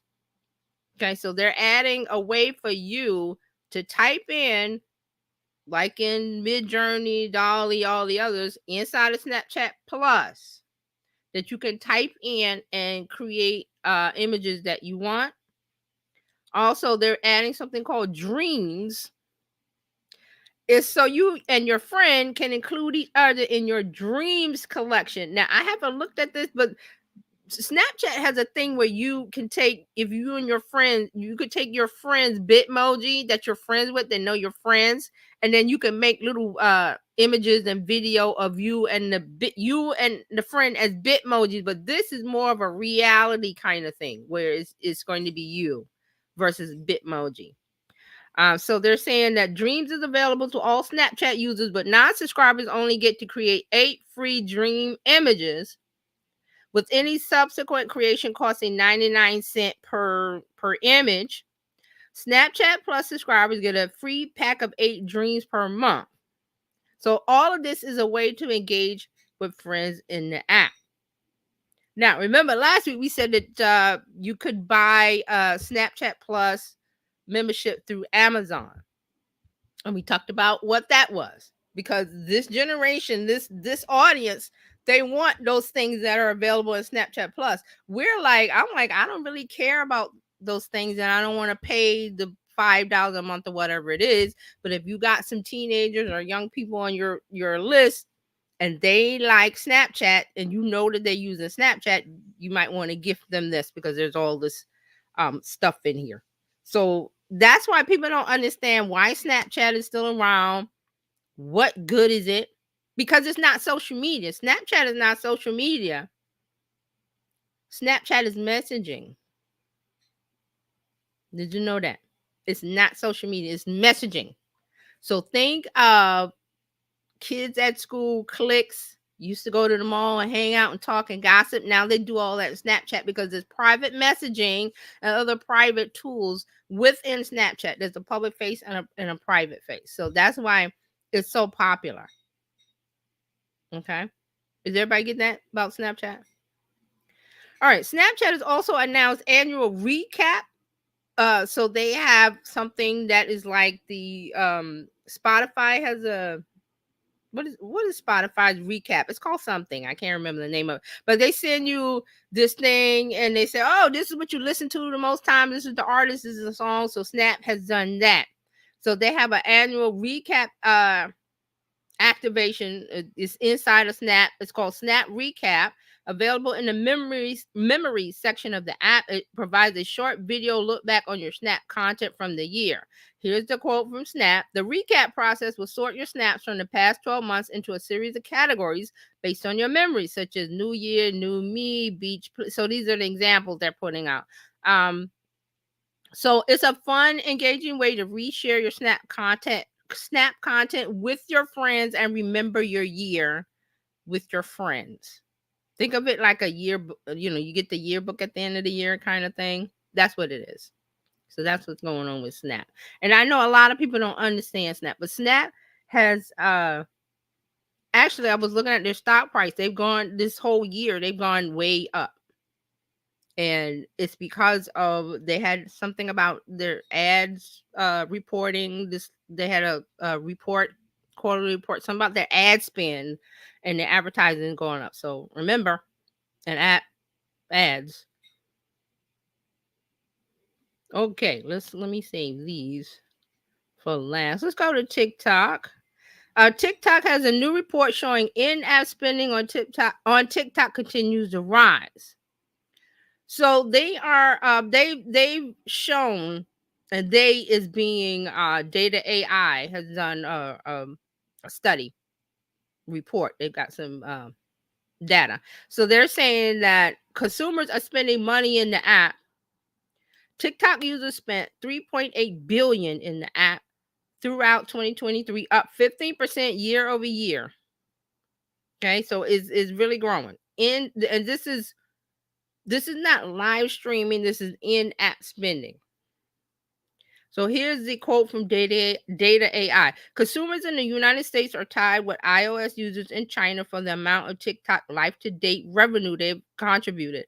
Both have generated approximately 30% of it alone, and together comprise 60% of the total, or about $6 billion. After that tie for number one, the top 5 markets are rounded out by Saudi Arabia at number 2, Germany at number 3, the UK at number 4, Japan at number 5. So they're saying those 4 countries combined contribute about 30% of the app's IAP revenue, which is what's coming in. So what's happening is in-app spending in China is huge. Like live streaming, they buy everything in the apps, but it's been a hard road to get adapted to Western users over in Europe and the US. So they're saying that this is going up. So in-app shopping, but in-stream shopping is really big in their Chinese version called Douyin. So they do a lot of it there. So it's starting to grow over here in TikTok. And they're saying Data AI is saying TikTok coins are the biggest money earner for TikTok at present. TikTok coins enable users to purchase virtual gifts in the app, which then can trade for real world currency. Okay, so that's what's going on with TikTok. One more. TikTok has a live concert special on Disney Plus and Hulu. It's called In the Mix. It was on Sunday, December 10th. So they're doing a replay if you want to watch it. So the highlights from the concert were just Cardi B, Charlie Puth, PUTH. Will be hosted on both Disney Plus and Hulu, and will be available this week if you're into that. Okay, so that's TikTok. And let me see. Like I said, not much because at the end of the year, holidays, people who are like, we're not working, we're going, we're leaving. So let's go to Instagram. Wait, let me make sure before I go there. Yeah. Oh, wait, let me, speaking of Spotify, I forgot I had Spotify on. So speaking of Spotify is testing prompt-based AI playlist feature. So this will allow a streaming app user to create playlists using AI technology and prompts. So AI playlists will allow you to you will just go in and okay, here it is. The feature description: turn your ideas into playlists using AI. It's only available in English. So after selecting this option in Spotify, users are presented with a screen where they can type their prompt into an AI chat box style box, or browse through a list of suggested prompts to get started. The video showed off prompt ideas like get focused at work with instrumental electronica, or fill in the silence with background cafe music. So those are some of the examples that you type in. So once you do that, the AI chatbot says processing your request, and it presents you with a playlist of songs that fit the text that you typed in. So they're trying that. So have they got to the point where I say I want to listen to a particular artist and that's all I want? I don't want somebody that sounds like the artist. I want the artist. Mm-hmm. Well, can we do that now? Like if you type in Michael Jackson, it'll give me Michael Jackson-esque music. Oh, okay. It doesn't give me just straight Michael Jackson. I'm like, because usually when I search it, the artist, if you search for an artist, the artist is right there and you tap it. Right, but it's not a playlist like you're saying. Right. This is more like I need brain music because I'm getting ready to study for a test. But I'm just you saying, type that in. Yeah, I'm just saying, even with Apple Music or any of the ones, Spotify, Pandora, or whatever, if I ask for an artist, give me the artist and don't give me everything that sound like the artist. Right. No, I know what you're saying. No, this is not doing that. This is more like I need what the mood is, and I type it in, and I need music for that. Like, oh, we're having a party, and study, party, solitude, thinking. Right, because those are big on YouTube. Those channels are huge on YouTube. I just broke up with my boyfriend. Give me some music. Right. To make me feel better. Something like that. So it's text prompts. Yes. So Spotify is doing that. All right, let's get into Instagram. Instagram is adding options to simplify live streaming via third-party tools. We should be on Instagram right now. Are we? No? Okay, so what it is that if you have a professional account, you can go live on Instagram using streaming software like OBS or Streamlabs through a stream key. This is the quote. We hope this helps broadcasters take their content to the next level and connect with their audiences. So you get a stream key from the create menu in the desktop version of Instagram. You get to preview what the video will look like. And here's another quote. Once you set up your stream to look how you want, start it on your streaming software. Within the live producer video viewer on Instagram.com, you'll see a preview of what your stream will look like on Instagram Live. You then select go live and broadcast in the app. I think I did a little test on here the other day. So we have, because we've been looking for Instagram Live a long time ago. So I'm wondering if they're going to allow us to run it through. You run it through here. It runs through here. You have to go to, this is the process. On your desktop, you go to the BizChicks Instagram. Right. Click create. Yes, but I'm asking, can I run it through StreamYard as one of Yes. Yes, that's what I'm telling you. You have to get so this is what you do. I'm sorry, Terry. Go ahead. So here's the thing. They've actually had this feature for a little while, but it was super janky. I did a test months ago with this because, I do my show twice and I'm tired of doing it twice. So I think everybody needs to be in one place. So when I saw that they had the live feature, and this was like actually almost last year. So I actually tested it and it was super janky. It kept going from landscape to 16. It was terrible. So I said, you know what? I'm just going to keep doing it twice like I normally do. Then when they came up with this announcement, you were able to do it. But Yeah, at you did first, it Wednesday, right? I did it Wednesday. Yeah. So for the first time, everybody from Mediascope was all together.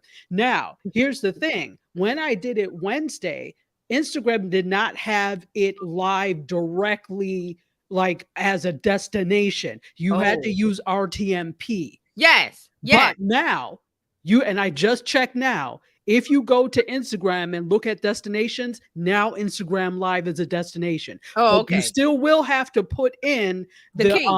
well, no. It's attached. It's already attached. So you could go live, but you still will have to, I think, start it from Insta. So you have to open your Oh. desktop. You go live on like StreamYard or whatever you're using first. Once it's live there, then you press go live in Instagram. So it's kind of what the same thing with like Amazon Live. Like it doesn't directly go. So you start it in your encoder and then you go to Amazon Live and press go live and it goes. So, but it's the same thing that happened with when we were on Periscope. You had to go to Periscope and press go live. So it's not a direct like it is with Facebook, YouTube, etc. You have to start it on your encoder and then start it in Instagram. But it works. And see, when I tried it here, Fran, this week, I went in, I did pre-recorded. I used what was in StreamYard already as a pre-recorded. And then I think something popped up and it was like it was going. I did a practice. I didn't do straight live because you could do practice because I wasn't sure. So I did a practice. And then I looked at it on Instagram and it was like, you know, the 9 by 16, but then it was the landscape in the middle. Like, and they have that little blurry stuff on the top and the bottom.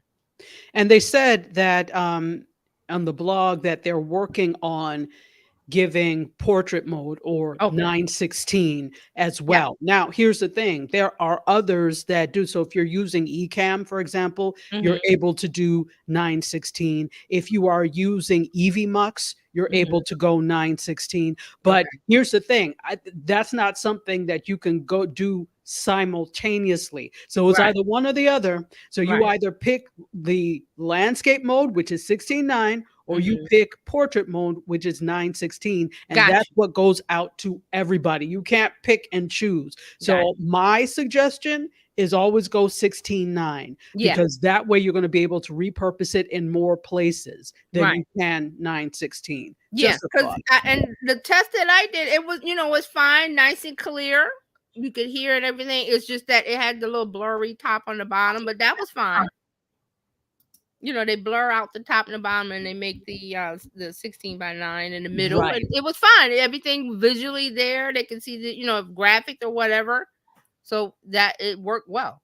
I liked it, and I think the audience was because a lot of people that watch me on Instagram have never watched me on YouTube or Facebook or whatever. So this is the first time they're seeing the intro, the outro, the lower thirds, the video, the interstitial parts. They've never seen all that before. And so they were like, wow. I'm like, but this is what I've been doing. You had to go to YouTube to see it, or you had to go to Facebook to see it, but they didn't do that. They weren't Instagram. So. Exactly. Yeah, no, I know you're happy because now you don't have to do I got to do Instagram Live and then I got to head over there. I'm super happy. Super happy.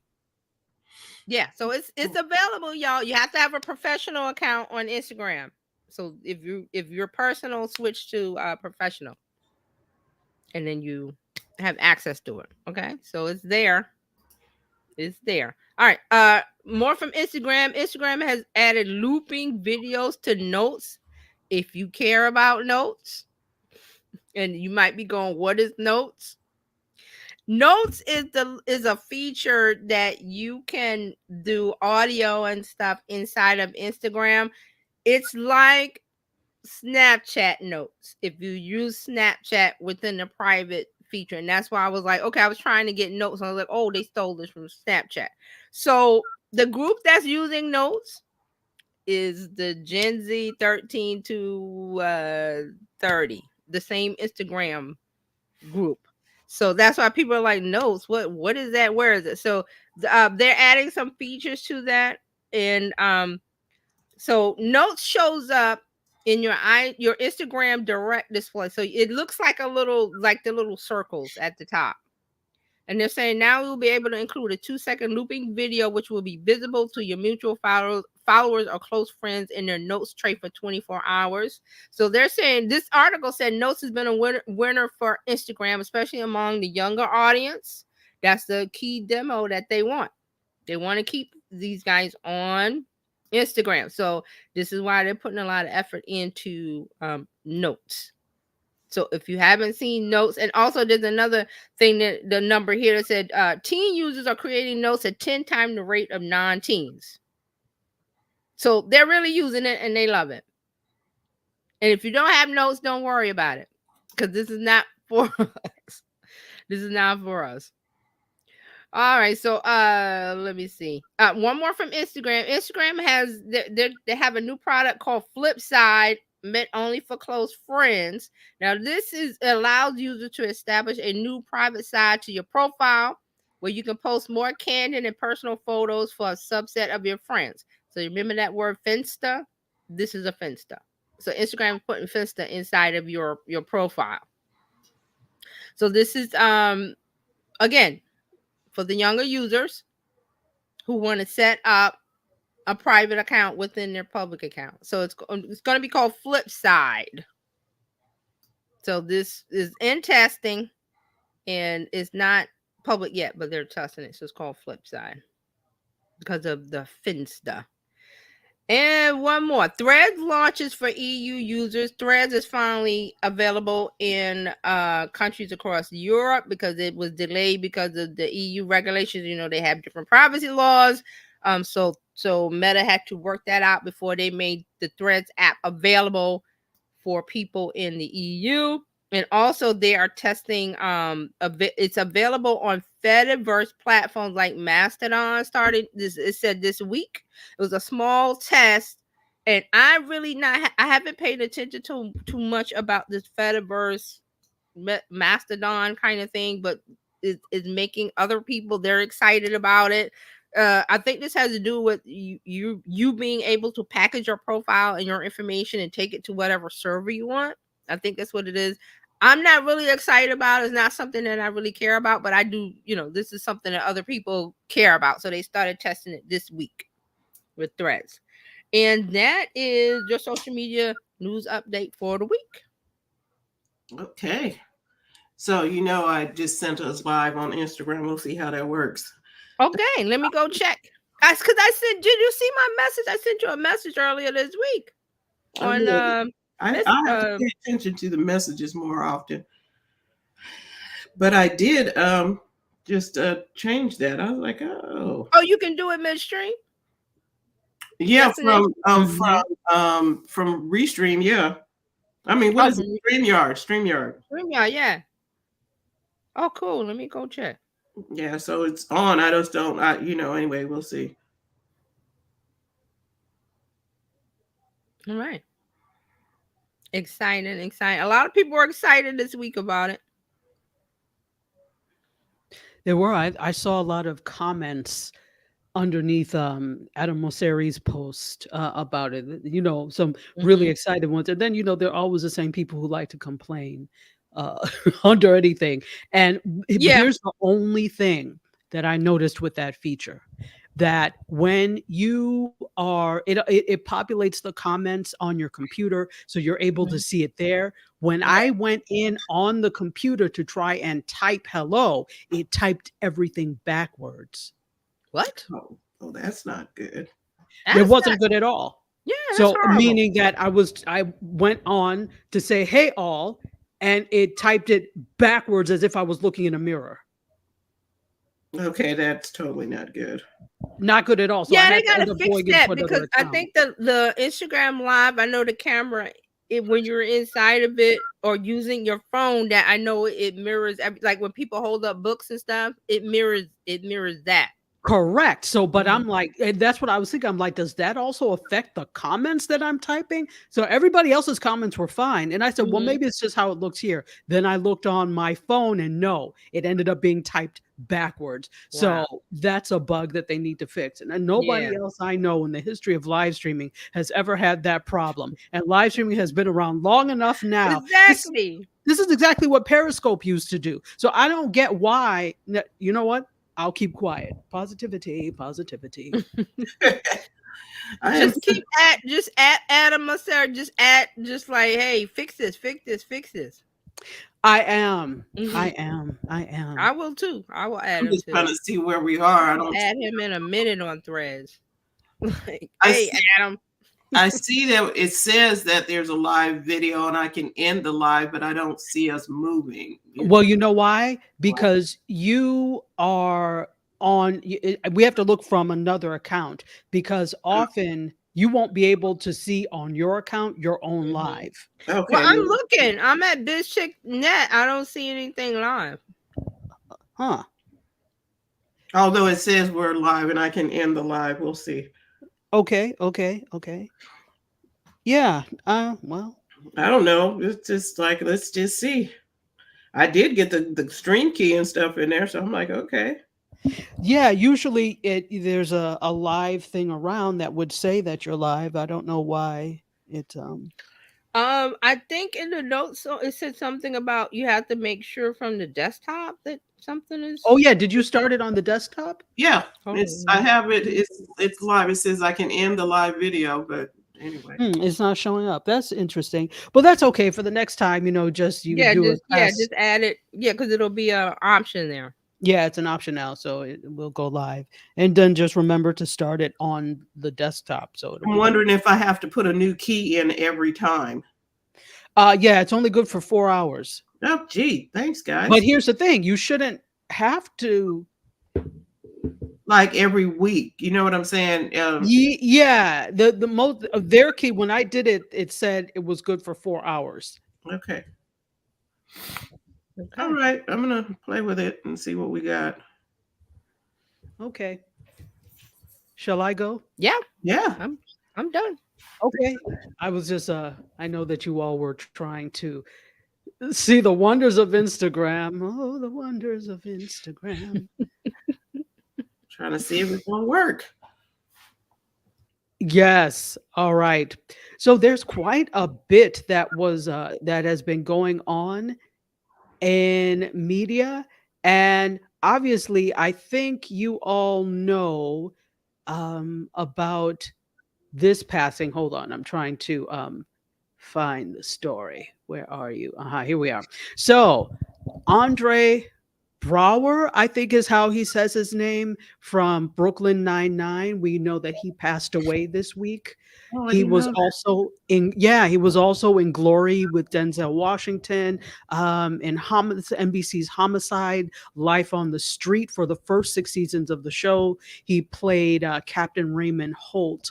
And then again, Brooklyn Nine-Nine was like, not quite a parody of that, but it makes sense because it was a police station. So we got to see the comedic side. So he died Monday, very young, at the age of 61. And they were only saying that it was a brief illness. Well, we found out now, according to the Hollywood Reporter, that he passed away from lung cancer. So that's unfortunate. And I don't know. I didn't even know that he was ill. But yes, the illness was lung cancer. So now we know what the illness is. All right.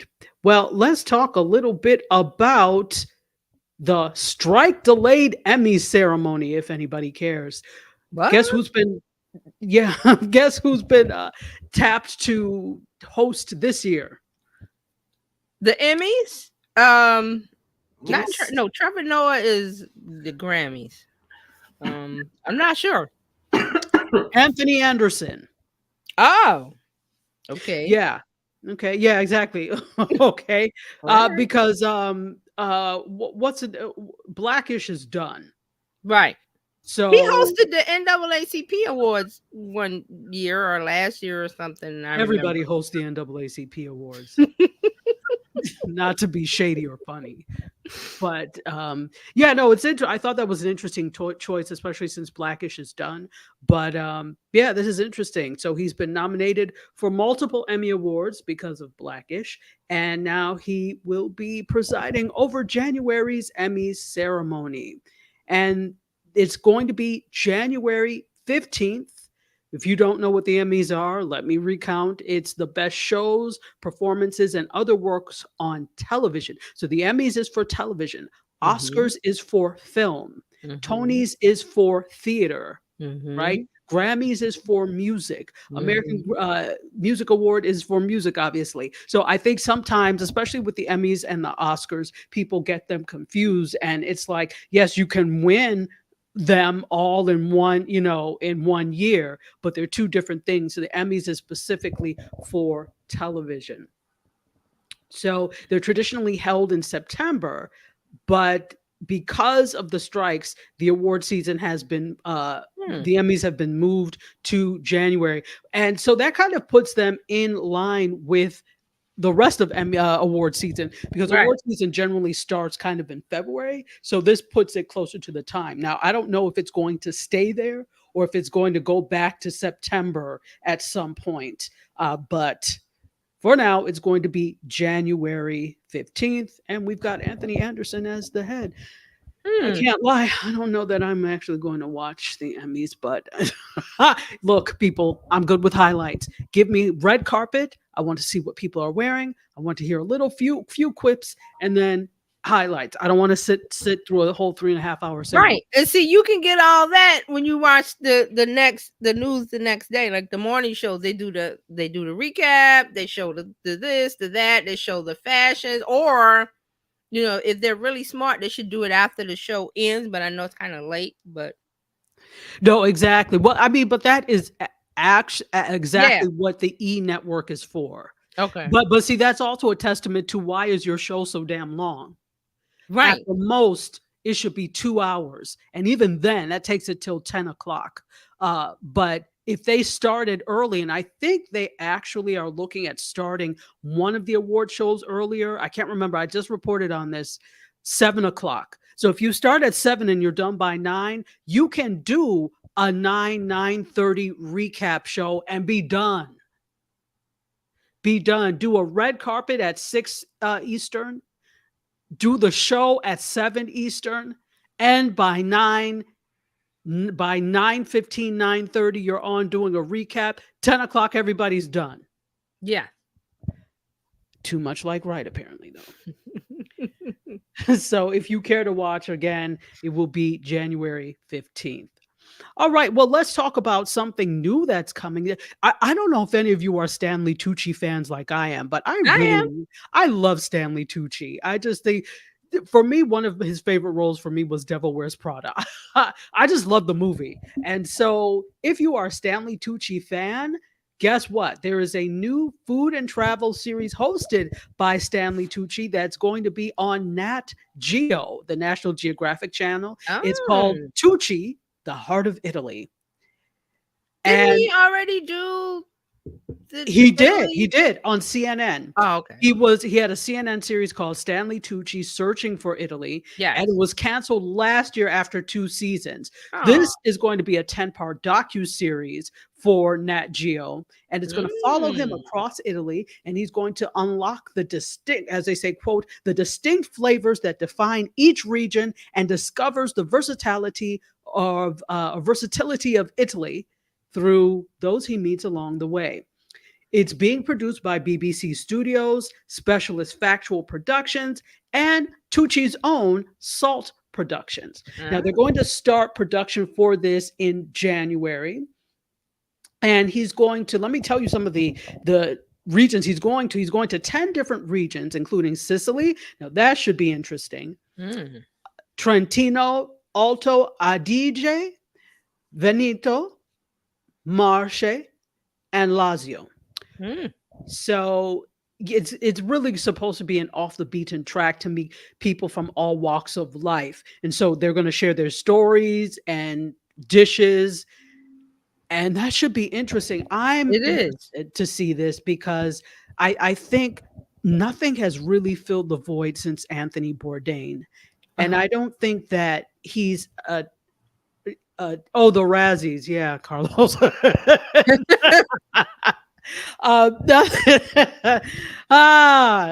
That's one I will watch. Anyway, but nothing has really filled the void. Razzies. And I don't think anything there could be another Anthony Bourdain, but I like No. the idea of there's so many cooking shows, up until No Reservations came up, that were simply about just the food, right? And didn't focus on the people. And the thing that I loved about Anthony Bourdain is that he connected food to the people, that the food exists because of the people. Go ahead. And you know what? I loved him. I read his book, Kitchen Confidential. I was like, I gotta go down to one of his restaurants. I did go down and walk, but I was like, oh, I'm not going in. But I did go down to one that he owned downtown. But he had such a way of telling a story that was so entertaining. But I knew that it was just him. Like, he was just telling a story. It's like Charlie Murphy. When Charlie Murphy tells a story on the what was it, Comedy Central, and it was just him talking, but it was like a joke, but it was just him saying, oh, we did this. So Anthony Bourdain, he did that for food and travel. It was just him going to the locals, sitting down, getting them to talk, and just telling a story. It was just a well put together show. Yeah, and I agree. It's one of my favorites. I loved all the other spinoffs he had, like Parts Unknown, and also the Layover, where he spent like 24 hours. Oh, I didn't see that one. Yeah, it was the Layover was great. So it was based off of the fact that he was laying over in places and spent just like 24 hours in a place, and the things you can do in a short amount of time. Right. So I like that. So how awesome. That's congrats. I'll be watching. So here's the thing. Speaking, you just talked about Charlie Murphy. Speaking of it, let's talk about his brother, Eddie Murphy. He's back as the foul-mouthed Detroit-made detective Axel Foley. 30 years after he last played him. So I don't know if you saw the trailer. I did. Okay, coming for Netflix's upcoming Beverly Hills Cop sequel. My question is why, but let me keep talking about it. It's it's going to be a follow-up that sees Foley working his regular beat when his day-to-day is thrown out of sorts by a, quote, mysterious figure who threatens his daughter's life. So in response, she teams up with the father and old pals Billy Rosewood and John Taggart, as well as a new partner Joseph Gordon-Levitt, and travels to the West Coast to crack the case. Now, I have a question. How long ago was this shot? The 4? How long ago was this shot? Or how long? I don't know. How long ago? Because I'm like, let me not make any assumptions, because it says Judge Reinhold is in this as well, and I'm like, yeah, he's in it. What's wrong? No, he's still alive. That's what I'm thinking. Didn't he die? I was like, wait a minute now. No, he's still alive. Judge Reinhold is still alive. I was like, what? No, he's still alive. Yeah, no, you know what I was thinking of from. Oh, I know you're thinking of from Night Court. Oh, okay. That just passed away. I was like, wait a minute, he was in this? No, but Judge Reinhold was in it. And he's actually aged surprisingly well. Or maybe that was because he looked old all along. Anyway. So yeah, that's coming up. So can I tell you why this is gonna work? Tell me.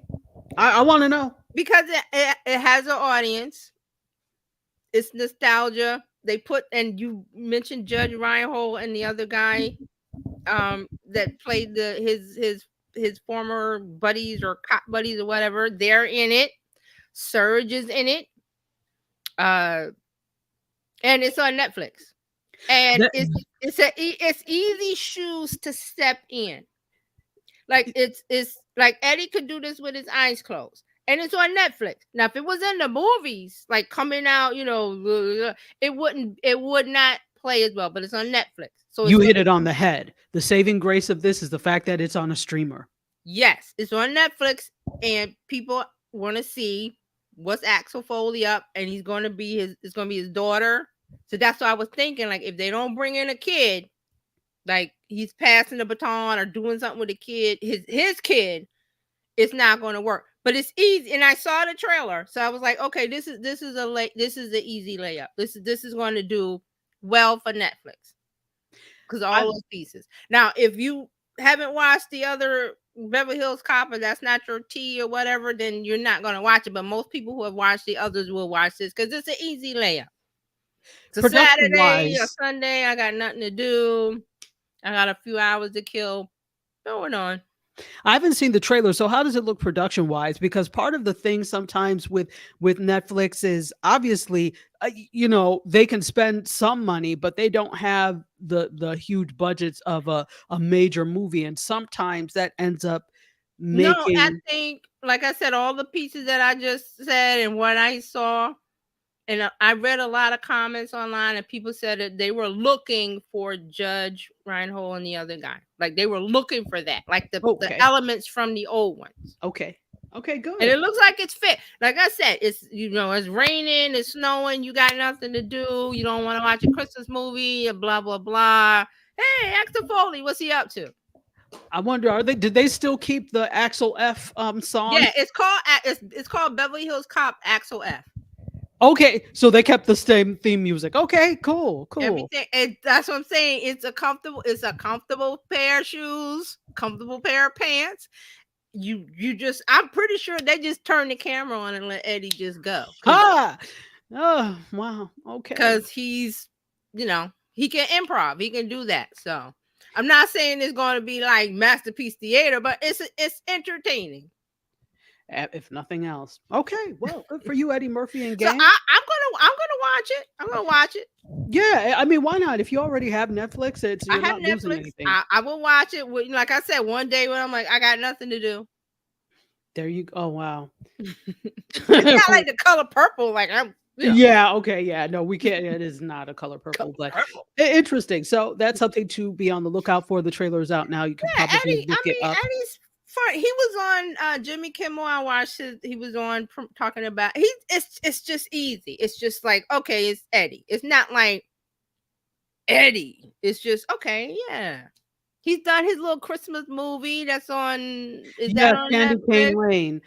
Yeah, and they like that. So he's in that zone where he's just making. I'm just here, making, and that's fine. You know what? Make what you want to make. That's fine. Mm-hmm. Yeah, so it's not cutting edge. It's not, if you watch the others, you might want to complete the series with it. So okay, cool beans. All right, I will watch it. All right, and that's a word from I will watch Harry. I saw the trailer. It's Axel Foley. That's all I can say. Is Beverly Hills Cop is Axel Foley. Okay, cool beans. It's a formula movie. Now let's see. I want to read the reviews and see if the formula works. But from I always look at the trailer. I can get a good idea. Like I get a good feeling from it, and I'm like, okay, this will be cute. Okay. Well, if you're looking for more comedic stuff to have, even though that Beverly Hills Cop is not comedic, it is kind of. It's not a drama. So if you're looking for lighthearted. I need to take my mind off of something. Exactly. Kind of thing. So. Exactly. But if you're looking for something else, I don't know if any of you watch Curb Your Enthusiasm. I do. Okay. Well, this is the final season. Can I say the last season was horrible? But I watched it. Well, maybe this is why he's ending it. So Larry David is the producer and star, and he's finally ending this after. This is going to be the 12th season. Huh? They're putting it to bed. They're putting it to bed or pasture. Or whatever. Lights out. So season 12 premieres February 4th, and this is going to be the final season. And Larry David said in a statement, as Curb comes to an end, I will now have the opportunity to finally shed this Larry David persona and become the person God intended me to be. The thoughtful, kind, caring, considerate human being I was until I got derailed by portraying this malignant character. And so, Larry David, I bid you farewell. Your misanthropy will not be missed. And for those of you who would like to get in touch with me, you can reach me at Doctors Without Borders. so, so very cool, very cool. Yeah, so I guess but 12 years is a heck of a good run. Most, if you can say that you've been on for 12 seasons, rather, Yeah. that is Because there was a break between. There was a huge break. Yeah, a big break, and then he came back. But like I said, the last season, I was like, oh, I'm just watching because I gotta complete it. But it was not great. So You know what? We gotta bring it. You do. And then here's the thing. It's very difficult because think of how much writing that is. It's very difficult in one stretch to Well, see, come here's up. the thing. I did not know that they improv it. Yes, much of it is I improv. did not know that. Much of it is improv. Absolutely. Absolutely. I didn't know that. Yeah. So, but it's very difficult to come up with material, whether, Yeah. I know with what that. you And here's the thing, and that's why I give it to that. Improv is hard. I actually want to go back and get more improv training. I did take, in preparation for voiceover, somebody suggested that I take improv classes. Wow. Boy, is that the best thing for teaching you to think on your feet. Wow. And cold reads. Excellent. So I wanted to actually join an improv group. So I may do that in the new year, depending on if I have time. And see, here's another thing. Curb Your Enthusiasm is another. I need to feel, I need to take my mind. I need a laugh. I need to take my mind off of something. But his comedy isn't funny. It's like how it's like how dare he say that on the edge of saying, this, that, and the things that he does, and you're like, what? So it's not funny, it's like it takes your mind off of something. If you need a show that does that, this will do it. This will do it. If you need a show to take you out of, okay, this is happening, I need something, I need like a wash. This is the only way I can explain it. I get it. And I was like, okay, I'm gonna watch one episode, and then it just kept going into each other, so I watched them all. But otherwise, I would be like, okay, this is not on my list of, let me sit down and watch. It's not that kind of show. It's, you need I need something. Yeah, well, clearly, I've actually never seen an episode of Curb Your Enthusiasm because I don't have HBO, and it's not the type of show that would make me say, you know what, I am going to get a subscription for 1 month and then cancel it. It's not that deep. No, you have to be you have to be in a right frame of mind, or like I said, you want something to take you out of your frame of mind, something that's so crazily outrageous, stupidly outrageous, like wow. That kind it's not appointment TV. That's the only way I can explain it. Is if you watch it and you like the first one or the couple, and actually I started going back to season 1 and they're so dated. It's like it's hard to watch. Yeah, that's the thing about improv. It is improv. It is. But if Seinfeld and Larry David is not your cup of tea, then don't watch. But I do like that they added Vivica Fox, JB Smooth, and he stuck around because JB Smooth is funny. So that's why I'm hoping this last season is lots of him, because he brings, all the comedians bring a little element to it, and it's like a soup that works.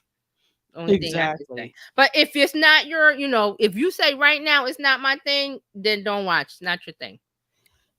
Okay. Well, a recommendation or not a recommendation from TJ. Thank you once again to our It's an acquired taste. It's snails. Oh, God of heavens. Then I'm never watching it. It's snails. I don't like snails. I'm just saying that it's escargot. Yeah, I have no desire to try it's escargot. Comedic escargot. Wow. Okay. Well, let's before I go to the next thing, musing came about. So I have been binge watching. Have any of you seen Lupin on Netflix? Is this the one with the he's the The African? thief or Yes, something. Senegalese. Yeah, Yes, yes, he's a thief or something. Is that what yes, it is? I want thief, to watch that. I thief and haven't seen coach. it yet. So I just said, okay, well, let me see what's on Netflix. And I said, okay, I haven't watched Lupin yet. I am drawn in. Hence I said I'm binge watching. I am drawn in. Can I ask Um, something real quick before yeah. you go into it? Go I think I started like the first one and something was like the voices was off for me. So is it dubbed? It is dubbed. They are That's what speaking in French, en français, that's but what it made is me dubbed in English. Yeah. So that's what made me stop. this is one of the things that's a thing for me. So the dubbing, I can forgive, and I think many of us can forgive British accents if they're overdubbed. But these weak American accents, knowing in Paris, that's not no. That's what turned me off because I think I started and I was like, wait a minute, they're speaking French. I want to hear the French. I will watch the sub. I want the French. I will watch the subtitles. And the thing is, I think they understand that there are a segment of people, especially Americans, who will not read subtitles. And so they did the dubbing. But I'm like, if you're going to dub it, can you dub them with It's English off. accents? It's Not off. the Can I get the French version somewhere? Okay, so how about they borrow from what Channel One AI and get somebody who can they dub that pretty good. Use the AI and Because make when it you work. said that, when you said the show, I was like, wait a minute. I think I started that, and I was like, something is wrong. And it was they're speaking French, but it's horrible American. And I was like, I can't watch it. It's I'm like sorry. eating dirt. I mean, I speak American English fine. But I don't want to see that when and it's the worst type of American English. It's horrible. It's like, yeah, bro. And I'm like, they would never say that. Even if it is the equivalent in French, it would not be. There's more elegant. They've taken the elegance out of a show. And action adventure is one of my favorite genres of movies, of shows, which is why I love the Jason Bourne series. I love all of that. So, but you've taken the romance, you've taken the elegance out of it with those horrible American accented English. It is just awful. So I'm like, oh, but that's why I good. stopped. It's good. You have to get beyond it. That was a stupid. Whoever made the decision to dub in American English, that was a stupid decision. Yeah, like they won't want to watch French actors speaking freaking French for that's not I hate that. I do too, but again, we cannot think like us. We have to think like So the give average. me the option, Netflix. I'm paying you, what is it, 18? What am I paying a month? Give me the option. See, but you have to think like the average. No, I don't want to. Dummy. They can give me the option of, do you want this in original French actor? Yes. But they won't give it to me.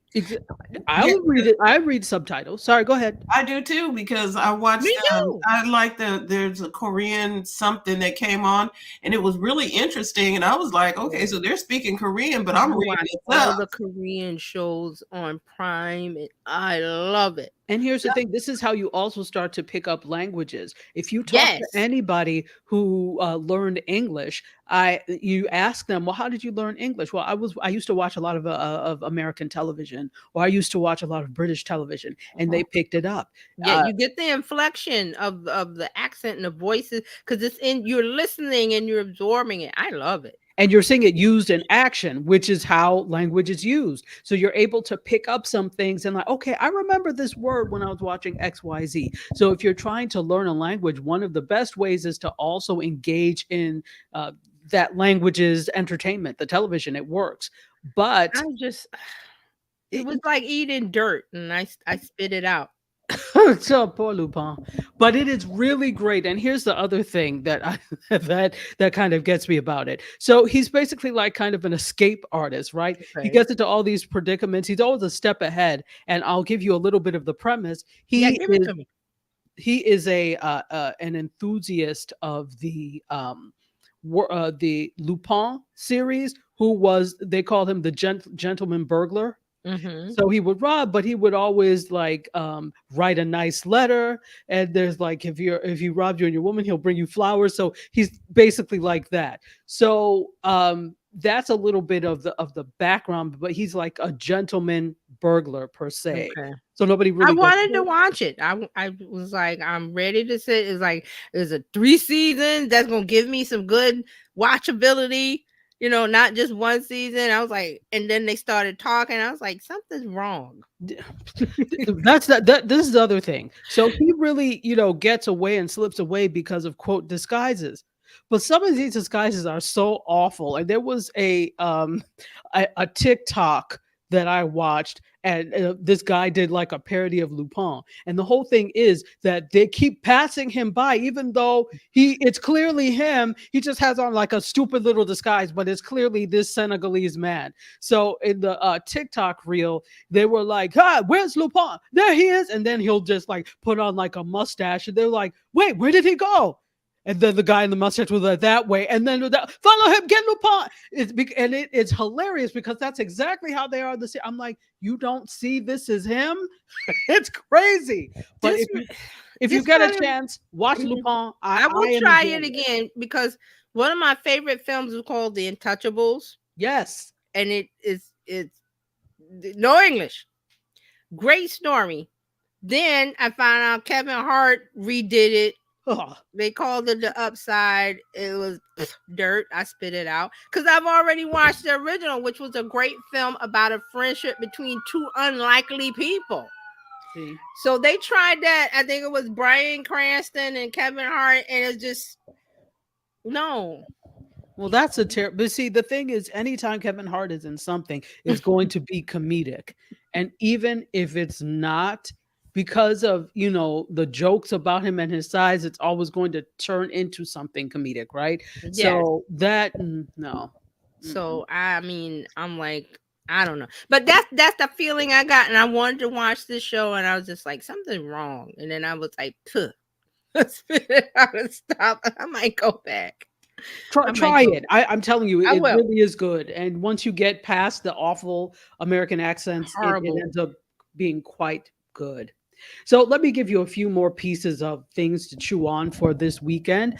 For the first time, Netflix has revealed viewing data. Now, we always hear the data for things that do really well. Squid Game, Bird Box, pick anything that does very well. Queen's Gambit. We always hear all the great things, but if something doesn't do that well, you will not hear about it at all.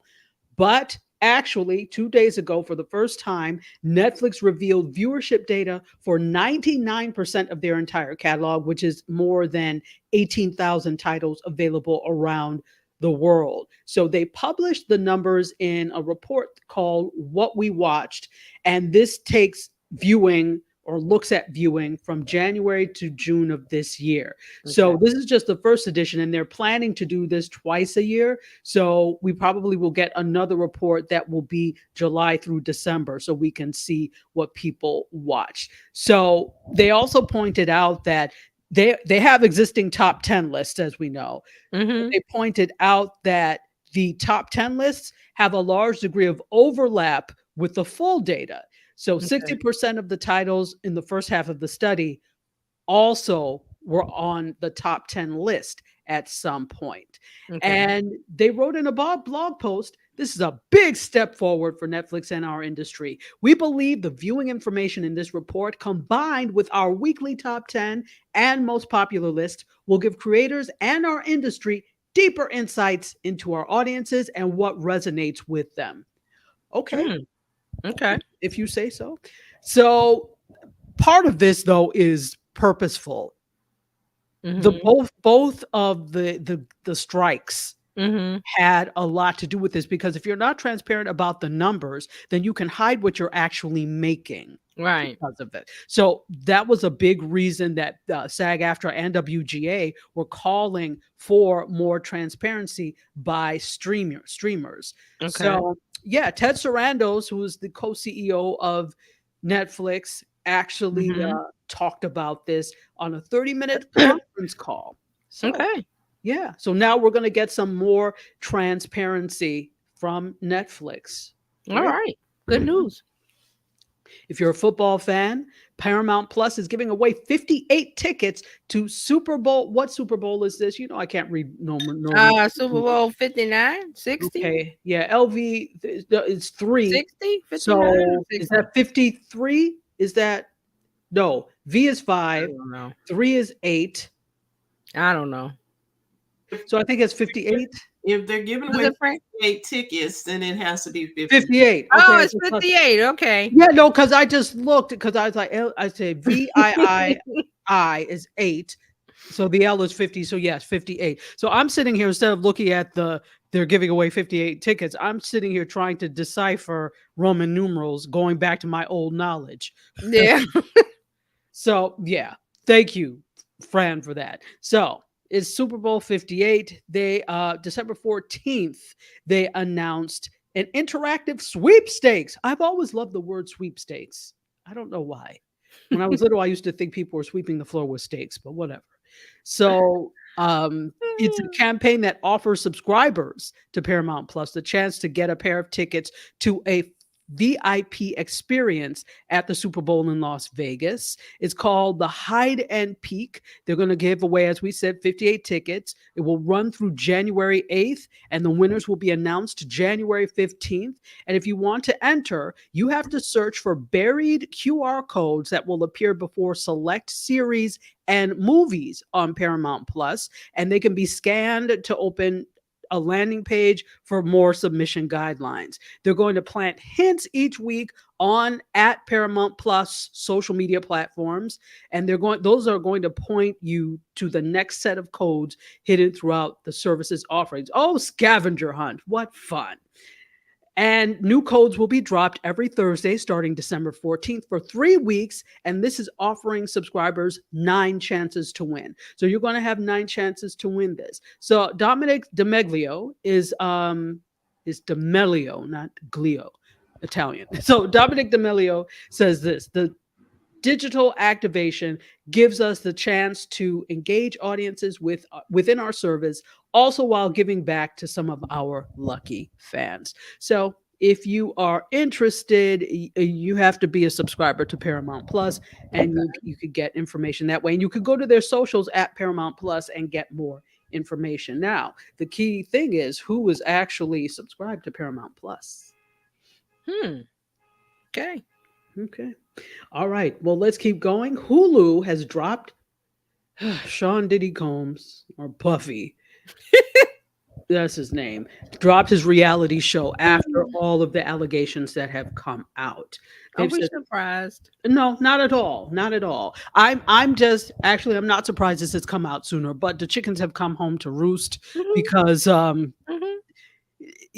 yeah, we could talk about it, but we don't have time. So we don't have time. No. Yeah. So Hulu says thanks, but no thanks to a reality show that would have featured the family of Sean Diddy Combs. This is according to Deadline. So James Corden, and I didn't know he had a production company, but he does. And he was in the early stages when this decision was made to get rid of it after all these lawsuits came up. So listen. I'll just say you can't do what you want and get away with it. At some point, fraud is always discovered and it catches up with you. Yeah, you got to pay. You have to pay. And so Macy's dropped his affiliation. Remember how every year Macy's did the commercials with like Martha Stewart and all the brands that they sold at Macy's. Right. No more, what's the name? I don't know if the disassociation was Ciroc. That was before this, but I don't know how much all of these allegations or had anything to do with that, because it was before these allegations came out. But I'm wondering if there was any like buzz that something was about to happen and they were trying to get ahead of it. I don't know. So, yeah. Anyway, Amazon MGM Diversity Report has shown gains for people of color, women, and LGBTQIA+ in their film and television series. They released a report just today that it's made supporting made in so that the report that they made in supporting increased diversity in front of and behind the camera for their series and films. So the study is showing, or the report is showing, significant growth in representation of women and people of color in creative roles and on-screen gains for women, people of color, and LGBTQIA plus talent. If you're interested, you could actually read the entire report on deadline.com, and it's called the Inclusion Report 2023. Latasha Gillespie is the global head of diversity and inclusion for Amazon MGM Prime Video and Freevee, and she says this: one of the most important things the data has shown us is the importance of being in business with diverse decision makers. Representation increases in every area, from on-screen talent to heads of department, resulting in more authentic content. We need to continue to invest in creators from underrepresented groups to see long-term systematic change and growth. Let me just give you some of the statistics. Women of color were a large portion of the growth, increasing from 8% to 13% of the programming. Representation of all women grew across creative roles: directors, creators, producers, showrunners, and writers for Amazon original series from 35% to 43%. People of color in top creative roles increased from 19 to 24%. LGBTQIA plus also experienced an increase from 3 to 5%. People of color are seeing themselves equitably reflected on screen in original movies from Amazon and series for main cast roles at 45%. And they cited U.S. Census data that for their 41.1% of the population. So there are definitely some gains that are being had. That doesn't mean everything is perfect, but gains are being had. And I think I have one more story for you. Let's see. Yes, one more. Let's give you this one. Willie Nelson is going to have a docuseries, in case you are interested. If you are a Willie Nelson fan, Paramount Plus, surprise, surprise, is having Willie Nelson and Family from filmmakers Tom Zimney and Oren Moverman. This actually premiered at Sundance and is going to hit Paramount Plus on the 21st. So next week you'll be able to see it. So it's a documentary series about the country music icon and family. And Paramount Plus acquired this from Sundance. It's run at Sundance. A lot of deals are made at Sundance. And this is why this is the place that people, not only that, people like to submit to Sundance because of it's an Oscar contending film festival. So not every film festival that you enter into makes you qualified for Oscar nomination, but Sundance is one that does. Toronto, Tribeca, Telluride, those are some others. But they also get picked up. A lot of deals are made at Sundance, and a lot of content gets picked up as well. So this got picked up. So if you are interested, you can actually watch the official trailer at Paramount's YouTube site for Willie Nelson and Family, and it will be on the 21st. It is a 4-part series. And yeah, so you get 4 of those. Yeah. Mm-hmm. So that's what I have for you today in media news. All right. And you, yeah. Thank you, TJ and Dr. Tachi. Appreciate you both bringing us all the latest and greatest in media and social media news. We have such fun stuff here. And that's why you come back to BizChicks for Tech Life Weekly every Friday, right here at 8 a.m. Pacific and 11 a.m. Eastern Time, just so you'll know what's happening in the world of tech, media, and social media. If you are not a part of the BizChicks community, we invite you to become a part of the BizChicks community. You can do that by texting biz to 33777 or go to bizchicks.net and become a member there. It doesn't cost you anything to do so, because we are here to help you take the hassle out of your hustle. You can find TJ at terryjohnsononline.com/info or anywhere all over the place at Terry Johnson Online. You'll find her. And Dr. Tachi, look for her on Media Scope and Indie Soup. So reach out to now on Instagram Live. Yes, and we are. Yes, all of y'all watching on Instagram. Hello. We want to say thank you for tuning in. This was our maiden voyage over here. We're pushing buttons. That's what we do on Tech Friday. We push buttons, play in the sand, see what happens. And so for that, we want to say thank you, thank you, thank you. We'll be back on Monday, and TJ will be back on Tuesday. Remember, you can catch Dr. Tachi on Mediascope on Wednesday, Instagram Live, YouTube as well. Facebook too, Dr. Tachi? Yes, Facebook, LinkedIn, Twitch. Twitch. Oh, look, you can find her everywhere. Yeah. So we want to say thank you. We're looking forward to the next time we gather together. And until then, have a really wonderful weekend. Be sure to take the hassle out of your hustle, and we will see you next time. Hi, everybody. Thanks for watching.